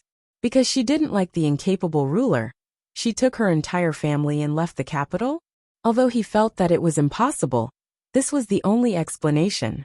Maybe the Chu family had some plans that they changed after meeting him. For Li Bohan, Chu Xiang was a very mysterious and strange woman. He didn't know why she had such strong self-confidence. It was as if she really had some ability that he treasured. His attitude towards Chu Xiang also became more cautious. Before, he only thought that she was someone who had saved him and could win over Prime Minister Chu. Asking for her from the emperor highlighted his absurdity and suited the emperor's appetite. Otherwise, he would not have acted like this. Now that he paid more attention to Chu Xiang, he decided to observe Chu Xiang more. He would also send people to investigate the situation of the Chu family to see if he had missed anything before. Chu Xiang did not care about what he was thinking. She opened the curtain a little and looked at the people on the street outside. She looked at the world. After leaving the imperial palace, she had too much freedom. If she really wanted to run, she had many ways. Of course, she didn't need to be so cautious. However, this title of Wang Yi was very useful. Her identity as Wang Fei was also very useful. If there was a good life, who would run away? This way, it would be easier to save the original owner's family. When the time came, it wouldn't be too late to make plans after seeing the Prime Minister. The two returned to Li Bohan's fu in the capital. He pulled Chu Xiang and said with a smile, If you want to play, you have to play it to the end. Let's go, Wang Fei. After he finished, he picked up Chu Xiang and got off the carriage. He strode towards the bedroom in the inner yard. Ziyu anxiously wanted to chase after them, but Li Bohan's personal eunuch Fu Tai hurriedly stopped her. Oh, Miss Ziyu, today is a great day for Wang Yi and Wang Fei. We can't disturb them. I'll ask someone to take you to settle down. Later, when the water is ready, you can go in and serve. Know this. Ziyu's eyes widened. Was Master really a Wang Fei? Fu Tai smiled and whispered to her. Who dares to disobey the emperor's words? Don't cause trouble for your master. When Ziyu heard this, she became honest. She was not smart, she was only loyal. Her master didn't call her. Presumably, he didn't need her to do anything. It was fine for her to listen to Fu Tai. After Fu Tai settled Ziyu down, he asked someone to boil water and prepare supper. Everything was properly arranged. Li Bohan entered the room with Chu Xiang in his arms. He closed the door with one foot and threw Chu Xiang on the soft couch. In the future, you will sleep on the couch. Don't disturb Ben Wang. Chu Xiang looked around and said, Wang Yi, tell me about the situation in this house. Who can be trusted, and who can be guarded against? I have to know clearly to help you cover up. Li Bohan was surprised. You can just stay in the room. What is there to cover up? Chu Xiang sat down at the table and picked up a snack to eat. She smiled. Does Wang Yi really want to put a wooden stake in the room? My body is already much better. If an imperial physician comes to see me, I can't pretend to be sick. I have to show myself. Perhaps I can help Wang Yi deal with these trivial matters and make it easier for Wang Yi to do big things. Of course, Li Bohan couldn't trust a woman he had just met, but their positions were the same, so there was no harm in telling her. Li Bohan carefully told Chu Xiang about the trustworthy people in the house, as well as the spies sent by the emperor and other parties. Chu Xiang's spiritual sense was strong, and her memory was good. He only said it once, and she remembered it all. After he finished, she discussed with him who should serve her, and who she could use as a pretext to drive them out. Li Bohan was surprised by her memory. She could not forget anything he heard. He felt that she was more and more mysterious, and was not a normal woman. Thinking about how the emperor gave up on Chu Xiang's family because of a palace maid, he didn't know if he would regret it in the future. But he still felt that it was the Chu family that gave up on the emperor first, and set up this plan to get rid of the emperor. Now that Chu Xiang was showing goodwill to him, was it because she had chosen him to be her lord? Those in power were always suspicious, and Li Bohan did not believe in coincidences. He felt more and more that the Chu family wanted to rely on him. Anyway, now that Chu Xiang had become his princess consort, he was determined to get Prime Minister Chu and Prime Minister Chu's connections. While Li Bohan was suspicious, Chu Xiang was also treating him the same. On the surface, it seemed that she was constantly joking, but in fact, she was testing his bottom line and finding out his character. She didn't know Li Bohan, so she naturally had to slowly observe him and then decide what to do in the future.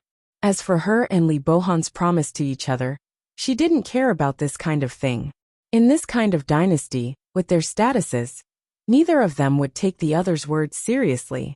Li Bohan could kill her at any time. Anyway, she was sick when she left the palace, and everyone knew it.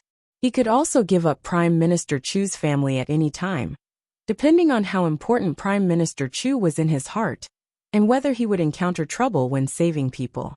Of course, she could leave at any time. If Li Bohan was not a good lord and Prime Minister Chu was not willing to assist him, she would find a way to take her family away. This was a tug of war, a contest of testing each other. At present, they were satisfied with each other, and this fake couple could continue for the time being. Late at night, they pretended to call water. Ziyu was relieved when she saw that her master was fine. She was tired out these 2 months, so she went back and had a good sleep. Chu Xiang moved from the moldy quilt to the comfortable soft bed and slept soundly. Li Bohan, who couldn't sleep with his eyes open, was speechless. He didn't know whether to be happy or angry at Chu Xiang's unguarded appearance. He was a big man, so he didn't have any sense of presence in the room? But how did Chu Xiang see that he was still a virgin? It was too shameful. He was actually teased by a woman to the point of being unable to resist. If he had known, he would have taken in all the women his mother had arranged. But thinking about some women with bad intentions, he decided to forget it. It was fine to scheme against each other during the day, but at night, He also had to guard against the person next to him, annoying. He looked at Chu Xiang's figure on the bed, thinking about these things, and unknowingly fell asleep. The dragon and phoenix candles that Fu Tai had specially arranged burned quietly on the table. The newly married couple slept on each side, not disturbing each other. It was unexpectedly harmonious. The Wang Fu now had a mistress with a special status. The wedding night passed peacefully, without any surprise. All the spies in the Fu were keeping an eye on the bridal chamber. The news they received was that Qin Wang was very fond of the new Wang Fei. They couldn't help but feel disdain. No wonder he had grown up in a remote place. He hadn't even seen a beauty, and wanted an abandoned Fei from the cold palace. He really was desperate. Fortunately, they weren't following this kind of master. Otherwise, they would feel embarrassed for him. He didn't care about being humiliated like this by the emperor. Those who achieved great things knew when to yield, and when to stand tall. Li Bohan not only could endure, he went to the palace the next morning to thank the emperor. The emperor looked at his lively appearance and joked, "I didn't think that imperial uncle would like this." It seems that this Wang Fei was right. Why didn't imperial uncle bring Wang Fei into the palace today? Li Bohan had a slightly smug expression as he drank tea. Chu Shi's body is delicate. Ben Wang is so rough, how can she withstand it? Right now she's resting. The emperor knew that this person was as muddle-headed as he was. It was normal for him to be proud of his man's abilities. But he suddenly thought, he had tormented Hui Fei every day for the past 2 months. Why was Hui Fei in better spirits than him? Even if he had favored Chu Shi before, Chu Shi still paid respects to the empress the next day. Wasn't this because he wasn't as good as Li Bohan? The emperor's expression wasn't good. Li Bohan sneered in his heart and said, "Ben Wang saw the snow outside this morning, and remembered that I haven't seen the scenery of the capital since I arrived. Since Chu Shi is from the capital, Ben Wang won't enter the palace for a few days. Tell Chu Shi to take Ben Wang to play." "What does Imperial Uncle want to play? Why don't we have a winter hunt?" "Imperial Uncle went to the outpost when he was young. Presumably, you don't remember the ice and snow of the north. How about going to the hunting grounds to play?" "Very good. Call more people. Ben Wang likes to be lively. When the time comes, let the emperor see Ben Wang's strength. Ben Wang doesn't need about a hunt. Ben Wang can kill a deer with one punch."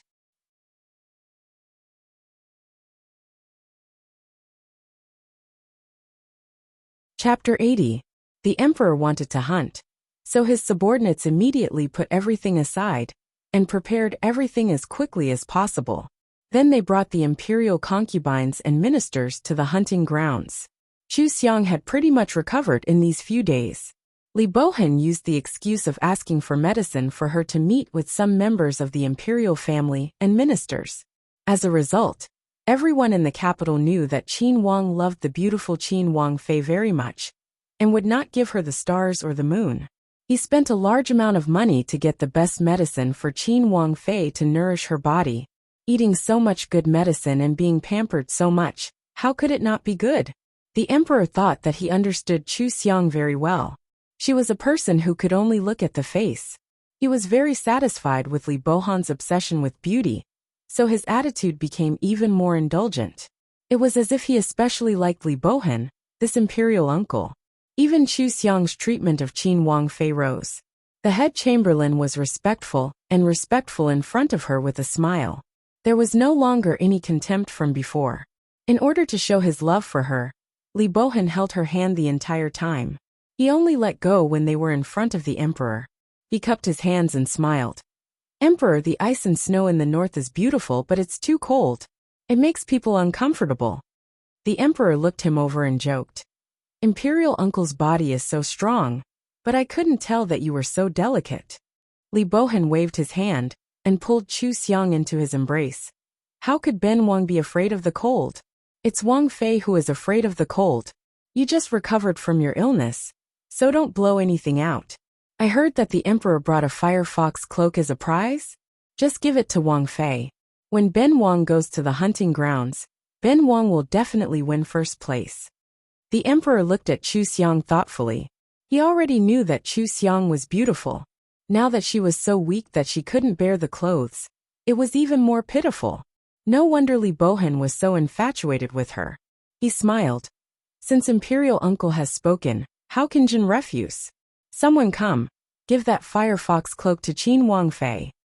Emperor, Hui Fei shook his arm and bit her lip. Qinxia has wanted that cloak for a long time, and was waiting for you to give it to Qinxia. Li Bohan pretended to be impetuous. The emperor has many good things. Can't he just give you something else? You can't change your words. The emperor laughed. That's right, quickly put the cloak on Qin Wangfei. It seems that Imperial Uncle really dotes on Qin Wangfei. Since that's the case, Zhen will see Imperial Uncle's performance at the hunting ground today. The two palace maids held the fiery red furry cloak in their hands. Li Bohan signaled for them to step back and personally helped Chu Xiang change into the cloak. He asked with a smile, "Is this warm?" Chu Xiang nodded and gave him an especially beautiful smile. Her jet-black hair and snow-white skin added a bit of charm in the red cloak. Not only did Li Bohan stare in a daze, many of the people present were also in a daze. This was the first time they realized how beautiful Qin Wangfei was. Only the emperor would banish such a beauty into the cold palace. Only the emperor would do such a thing. There was obvious jealousy in the Prudence consort's eyes. She really didn't expect that someone who was about to be tortured to death would be doted on so much now. She suggested giving Chu Xiang a status, in order to humiliate the Duke of Qin. She wanted the Duke of Qin to vent his anger on Chu Xiang, and directly kill Chu Xiang. What normal person would accept a woman with this status, as an official consort? Who knew that the Duke of Qin would act like he was possessed and hold Chu Xiang like this? Li Bohan put the hat on Chu Xiang. He subconsciously didn't want the men present to see Chu Xiang's beautiful appearance. He warned in a low voice, "Be obedient and don't run around. Ben Wang will come find you after hunting." Chu Xiang nodded obediently, and let him hold her hand as they walked to their seats. Li Bohan was not used to seeing her being so obedient. He sneered in his heart. She was even better at acting than him. He turned around and mounted the horse to the emperor's side. Chu Xiang was now the emperor's imperial aunt. She only needed to give a simple bow to the empress, and didn't need to pay attention to the Prudence consort. Although Li Bohan didn't have any real power, the emperor clearly wanted to keep this imperial uncle, who would be bored enough to provoke Chu Xiang. However, everyone was a bit uncomfortable when they saw her. In the past they were all sisters. The emperor took the men to go hunting. The Prudence consort glanced at Chu Xiang and smiled. "I still haven't congratulated big sister Chu. You're now Qin Wangfei." Chu Xiang faintly smiled and said, "I have to thank the Prudence consort. If it wasn't for the Prudence consort, this Wang Fei wouldn't have this good fortune, and be the sole favorite of Wang Yi. This Wang Fei will remember the Prudence consort's great kindness." The Prudence consort didn't think that she would cause any trouble, but she was unhappy that she was the sole favorite. The emperor would occasionally favor young and tender girls. What right did Chu Xiang have to be the only one favored? She sneered and said, "Qin Wangfei is favored now, so you should enjoy it for a few more days. Otherwise, if you have more sisters in the future, it will be difficult to see imperial uncle. Serving people with beauty isn't a long-term solution. It's not a good thing that imperial uncle cares too much about your appearance. I've troubled the Prudence consort to worry. It's a good thing that this Wang Fei has been strictly taught since childhood." Other than appearance, this Wang Fei can also be a match for Wang Ye's beauty. Moreover, the rest of my life is long. Who can guarantee that I'll be favored for a long time? I just want to have a clear conscience so that I can sleep peacefully at night. Chu Xiang slowly peeled the dried fruit on the plate in front of her. Although her tone was calm, the words she said were very choking. The Prudence consort didn't know how to read. She used to be a maid, so she naturally didn't learn as much as the eldest sister of the Chu family. Chu Xiang knew how to play the zither, go, calligraphy, and painting. She was mocking her for being the one to serve people with beauty. Her face turned cold as she stared at Chu Xiang for a while. She coldly snorted. "Qin Wangfei really is different now. You have a sharp tongue, and are very different from the past." I almost went to the Yellow Springs, so of course I'm different. Chu Xiang looked up and met her gaze. Her eyes were very cold. The Prudence consort unconsciously looked away. After the Prudence consort realized that she had avoided her gaze, she flew into a rage out of humiliation. Qin Wangfei. All right.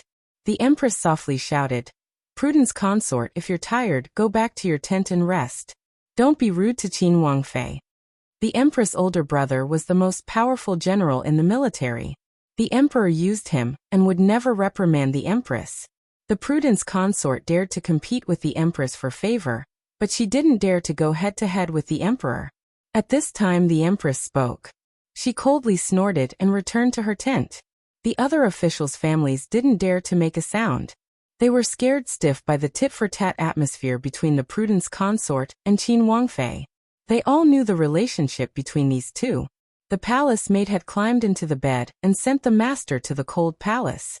Now that the master had turned the tables, the two of them were actually arguing. If the Empress didn't speak, they really didn't know how this would end. The Empress faintly said to Chu Xiang, Qin Wangfei's body is weak. Why don't you go back to your tent and rest? Eat more to nourish your body. Don't get angry with others. Chu Xiang smiled and said, Yes, I've troubled the Empress.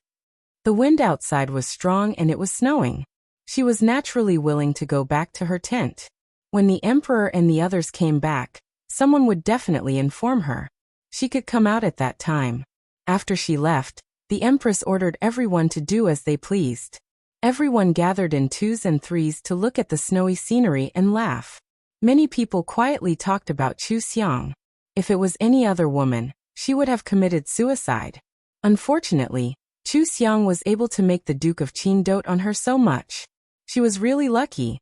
It was just a pity that Prime Minister Chu's family was wronged for no reason. His entire family would be exiled to the border to suffer. When Chu Xiang returned to the encampment with the Duke of Qin, they didn't know if she could adapt there. No matter how they thought about it, she wouldn't live long. The Duke of Qin's mother wouldn't tolerate her. The Chu family could be considered to have been ruined by imperial concubine Hui.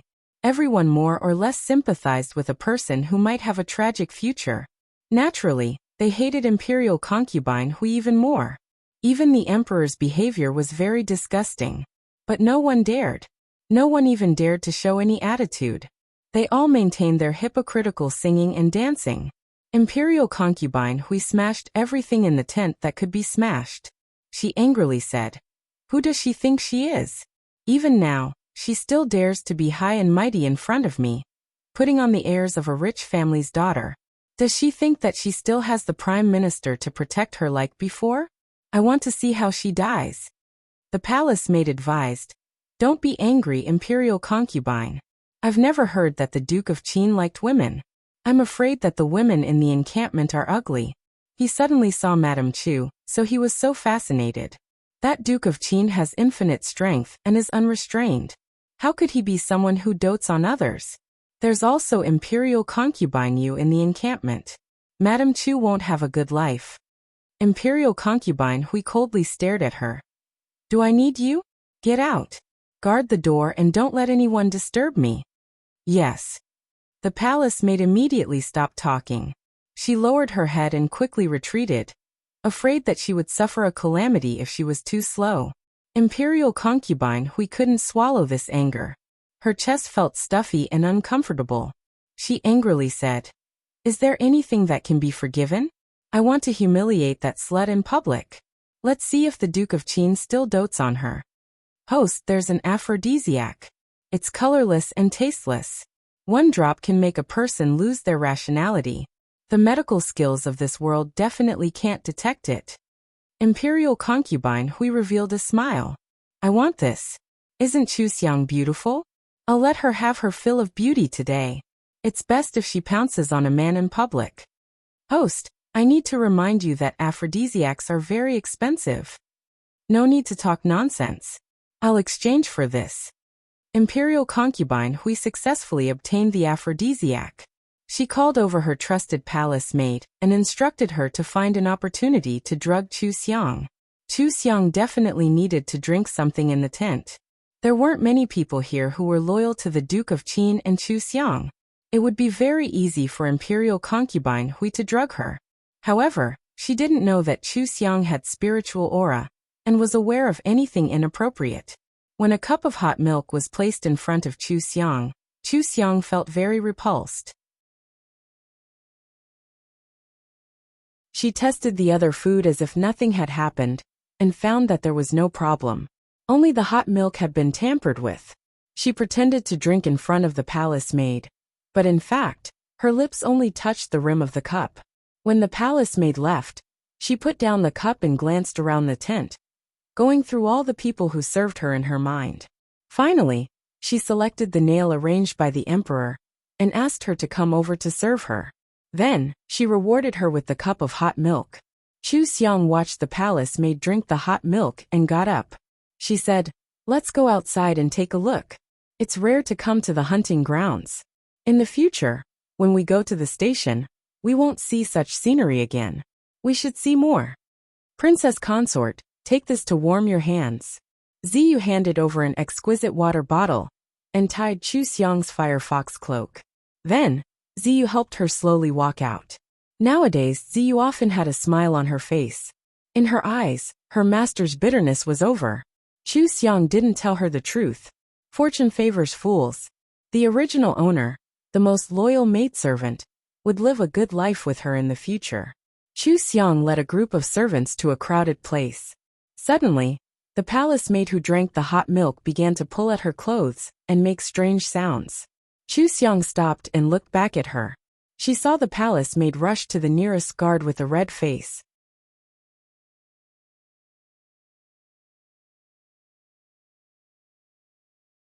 Chapter 81.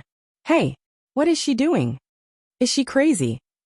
Everyone looked at the palace maid in shock, not knowing how to react. The guard who had been pinned down quickly held the palace maid's hands behind her back and pressed her to the ground. However, the palace maid had already lost her mind. Her eyes were filled with lust as she struggled so hard that the guard couldn't hold her down. The guard was accidentally thrown to the ground. The palace maid rode on top of him and began to tear off his clothes. The other guards quickly ran back to help and tied her up with ropes. However, the palace maid kept twisting on the ground in an extremely ugly posture. Consort Hui had already brought people out when she heard the commotion. When she saw that it was a palace maid acting up, her face turned ugly. She had spent so many points just to harm a palace maid? She narrowed her eyes and looked at her confidant with displeasure. Her confidant was so scared that she broke out in a cold sweat and didn't dare to raise her head. Chu Xiang stood far away and looked at the palace maid who was rubbing on the ground. She coldly said, "Call the imperial physician." This palace maid had just drunk the hot milk this princess consort gave her before the accident. Ziyu, bring her back to the tent and let the imperial physician examine her. Everyone couldn't help but look at Consort Hui. When Consort Hui and Chu Xiang had argued before, Consort Hui was so angry that she left. Then there was a problem with Chu Xiang's hot milk. It must be Consort Hui's doing, right? Consort Hui knew that the imperial physician wouldn't be able to find anything, so she wasn't afraid at all. She even mocked. This consort doesn't think she's drugged. It looks more like she's crazy. Qin Wangfei, it's not this consort's fault. It's your fault for causing such an ugly scene in the hunting grounds. Now that you're imperial uncle's legal wife, you still have to learn to take care of imperial uncle's harem, right? Chu Xiang turned around and slowly walked towards Consort Hui. Consort Hui looked at her and had the urge to retreat. Her heart was instantly filled with anger. Chu Xiang walked to a place 3 steps away from her and stood still.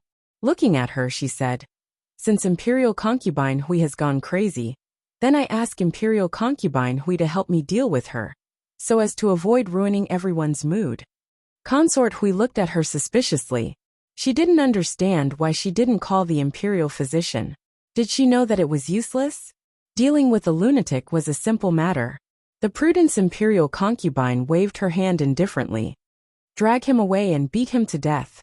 Then she said to Chu Xiang, "From now on, Qin Wangfei needs to take care of her personal palace maids. Otherwise, if something ugly happens, The one who will be implicated will be Imperial Uncle. Chu Xiang watched as the palace maid was dragged away, and the corners of her mouth rose. Many thanks, Imperial Concubine Hui. Purple Jade, return to the tent. It's too boring outside. There were even crows flying by just now. It's too noisy. The Prudence Imperial Concubine's eyes widened instantly. She couldn't believe that Chu Xiang dared to mock her as a crow in public. Where did Chu Xiang get her guts from? Before she could say anything, Chu Xiang had already left with her men. As a concubine, she couldn't possibly chase after Chu Xiang and settle the score with her. She still hadn't vented her anger from before, and was about to go crazy from anger. She coldly looked over the surrounding womenfolk and calmly returned to the tent. Someone reported what had happened here to the Empress. The Empress frowned and said, "There's no need to pay attention to them. One can be framed by her personal palace maid, and the other is just an idiot who can't be seen in public. They're just a bit beautiful, so the more they suffer, the faster they'll die." Half an hour later, Li Bohan was the first to return on his horse. The guards chasing after him were carrying large game that stirred up a cloud of dust when they hit the ground. Chu Xiang had already been notified and was waiting outside with the other womenfolk. Li Bohan jumped off his horse and walked over to Chu Xiang's side. He picked her up like a boorish man and spun her around. He loudly said, "Princess consort, look at what this king has hunted for you. When we go back, I'll definitely make a few warm fur jackets for you." Chu Xiang leaned on his shoulder and said with a smile, "Your Highness, did you forget that we'll be returning to the camp after the new year? It's spring and the flowers are blooming there. How could we need fur jackets?" "Ha ha ha, this king's camp is like spring all year round. The princess will definitely like it. Then I'll give these things to the emperor as a return gift." Li Bohan held Chu Xiang's hand and lifted his foot to leave. "Your hands are too cold. Have you been waiting outside for a long time? Let's go back to the tent to warm up." When the emperor and the others came back, they saw the scene. They all thought that the king of Qin was drunk on his woman and couldn't come out. This Miss Chu knew how to grasp this opportunity when she was about to die. She had actually made the king of Qin dizzy. He was just a playboy king, no one cared about him. The more ridiculous he was, the better. The other womenfolk all felt sour in their hearts. Even though they had guessed that Chu Xiang wouldn't have a good time at the camp, they had seen it with their own eyes. They were truly jealous of how much Li Bohan loved Chu Xiang. When the men came back, they gathered together to drink after warming up. The Empress sent someone to report the palace maid's embarrassing situation to the Emperor. At first, the Emperor didn't take it seriously, but then the head chamberlain found out that the spy he had arranged for Li Bohan was beaten to death. He instantly became suspicious. Who knew that after the head chamberlain secretly investigated, he found that this matter had a lot to do with the Prudence Imperial Concubine. It was very likely that the Prudence Imperial Concubine wanted to drug Chu Xiang, and the palace maid accidentally drank it. After that, the Prudence Imperial Concubine and Chu Xiang personally ordered the palace maid to be beaten to death. From beginning to end, there were no suspicious points. It was completely a coincidence. The emperor's heart was filled with anger. They couldn't brazenly put too many people by Li Bohan's side. The only one that could serve him was this palace maid. She was actually crippled by the Prudence Imperial Concubine. How stupid. The Prudence Imperial Concubine was just a palace maid. No matter how good she was at serving people, she was still a servant. Sometimes, the things she did annoyed the emperor. If it wasn't for the fact that there was no other woman that could replace the Prudence Imperial Concubine, he would have already thrown this woman into the army camp. The head chamberlain came to the emperor's side to report that the Prudence Imperial Concubine wanted to serve him, but was rejected by the emperor. He then called the empress over to sit beside him. It was the same thing. Li Bohan was happy when he heard it. "I wanted to take care of her when I left, but I didn't think that you would save this king the trouble. How did you find out that there was medicine in the milk? You're this smart?" Chu Xiang slowly turned the teacup in her hand. She stared at the steam and smiled. "Intuition. I have a very strong intuition for these things. Your Highness won't blame me for being a joke, right?" "What kind of joke is this? Isn't that being a joke?" This court is already a joke from the inside out. It doesn't make a difference. Li Bohan carefully looked over Chu Xiang as he praised. You really shouldn't be hiding in your room pretending to be sick. You should be helping this king take care of the harem. How about this? If someone sends a woman to this king in the future, you can help this king block it. Chu Xiang didn't immediately agree. She slowly took a sip of tea before looking up at him. Your Highness, you don't seem like such an angry person. If you want me to do something, you should at least give me some compensation, right? Li Bohan raised his brows in surprise. Compensation? You want money? That's not right. You want something else? What do you want? You want me to dress up as a man to do business. Chu Xiang made her request very clear. She looked at him and seriously said, Your Highness will need a lot of money and I have a lot of talent for this. Is Your Highness willing to give me a chance to help Your Highness? I will let you know that my skills are not limited to the harem. Li Bohan's heart was shocked. How many strange requests could this girl make?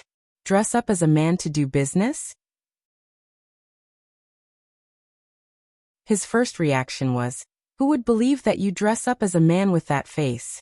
Chu Xiang supported her chin with a smile. Your Highness doesn't need to worry about this. I have a way to disguise myself as a man. Your Highness, you won't lose anything from this, so why don't you let me try? If I succeed, you won't lose anything by saving my family. Let this king consider this matter. Li Bohan couldn't accept Chu Xiang's request, but after thinking about what Chu Xiang said, it was true. What harm was there in trying? Chu Xiang wasn't his real princess. They were just taking what they needed. Why would he need to restrict Chu Xiang from doing anything? This hunt allowed Li Bohan to see Chu Xiang's ability. She didn't panic in the face of danger. She could think of a solution in the blink of an eye and take care of an enemy, perfectly removing herself from the situation. When facing Imperial concubine Hui, who had harmed her family, she was able to keep her bottom line. Even when Imperial concubine Hui was angered to death, she still couldn't be punished. Especially the request to dress up as a man to do business. It made Chu Xiang look even more mysterious. How did Prime Minister Chu raise his daughter? What kind of daughter did he raise? Li Bohan was very curious and his playful heart was aroused. When he returned to the Fu, he promised Chu Xiang and arranged for 2 people to help her, allowing her to learn about business matters. Li Bohan had brought an advisor to the capital this time. He usually disguised himself as a guard and followed him. Seeing him indulge Chu Xiang so much, he finally couldn't help but find a chance to persuade him. Wang Ye, now that the emperor doesn't have any doubts about you, Chu Shi is a dispensable person. You really don't need to waste any more effort on her. Li Bohan thought of Chu Xiang and smiled. This Chu Shi isn't a normal girl. She's very capable. Where did this come from? Wang Ye, Chu Shi is an abandoned concubine that was abandoned in the cold palace. She even implicated Prime Minister Chu's family and sent them to prison. It's fine if you use her to get Prime Minister Chu's allegiance, but if you like, you can just treat her as a girl in the inner compound. Letting her do business, isn't that too much? Could it be that Wang Ye really has feelings for Chu Shi? How could Ben Wang have feelings for her? I just feel that she's different. Alright, this matter won't affect anything. Just let her try. Ben Wang has a sense of propriety. Li Bohan found that he was protecting Chu Xiang. After being together for a few days, he actually didn't want to hear other people looking down on Chu Xiang. However, other people had never seen Chu Xiang's strong side. They had only seen Chu Xiang acting coquettishly in his arms, so it was no wonder they would think this way. He patted the advisor's shoulder and comforted him. Don't worry. Since Ben Wang has done this, I naturally have a certain amount of confidence. Chu Shi will make you see her in a new light. Li Bohan was already like this, so what else could the advisor do? Although he was worried about Li Bohan spoiling Chu Xiang, he could only listen to Li Bohan and help Chu Xiang cover up. In the end, the advisor found that he only needed to help Chu Xiang leave the palace. After Chu Xiang disguised herself as a man, there was no trace of her original appearance.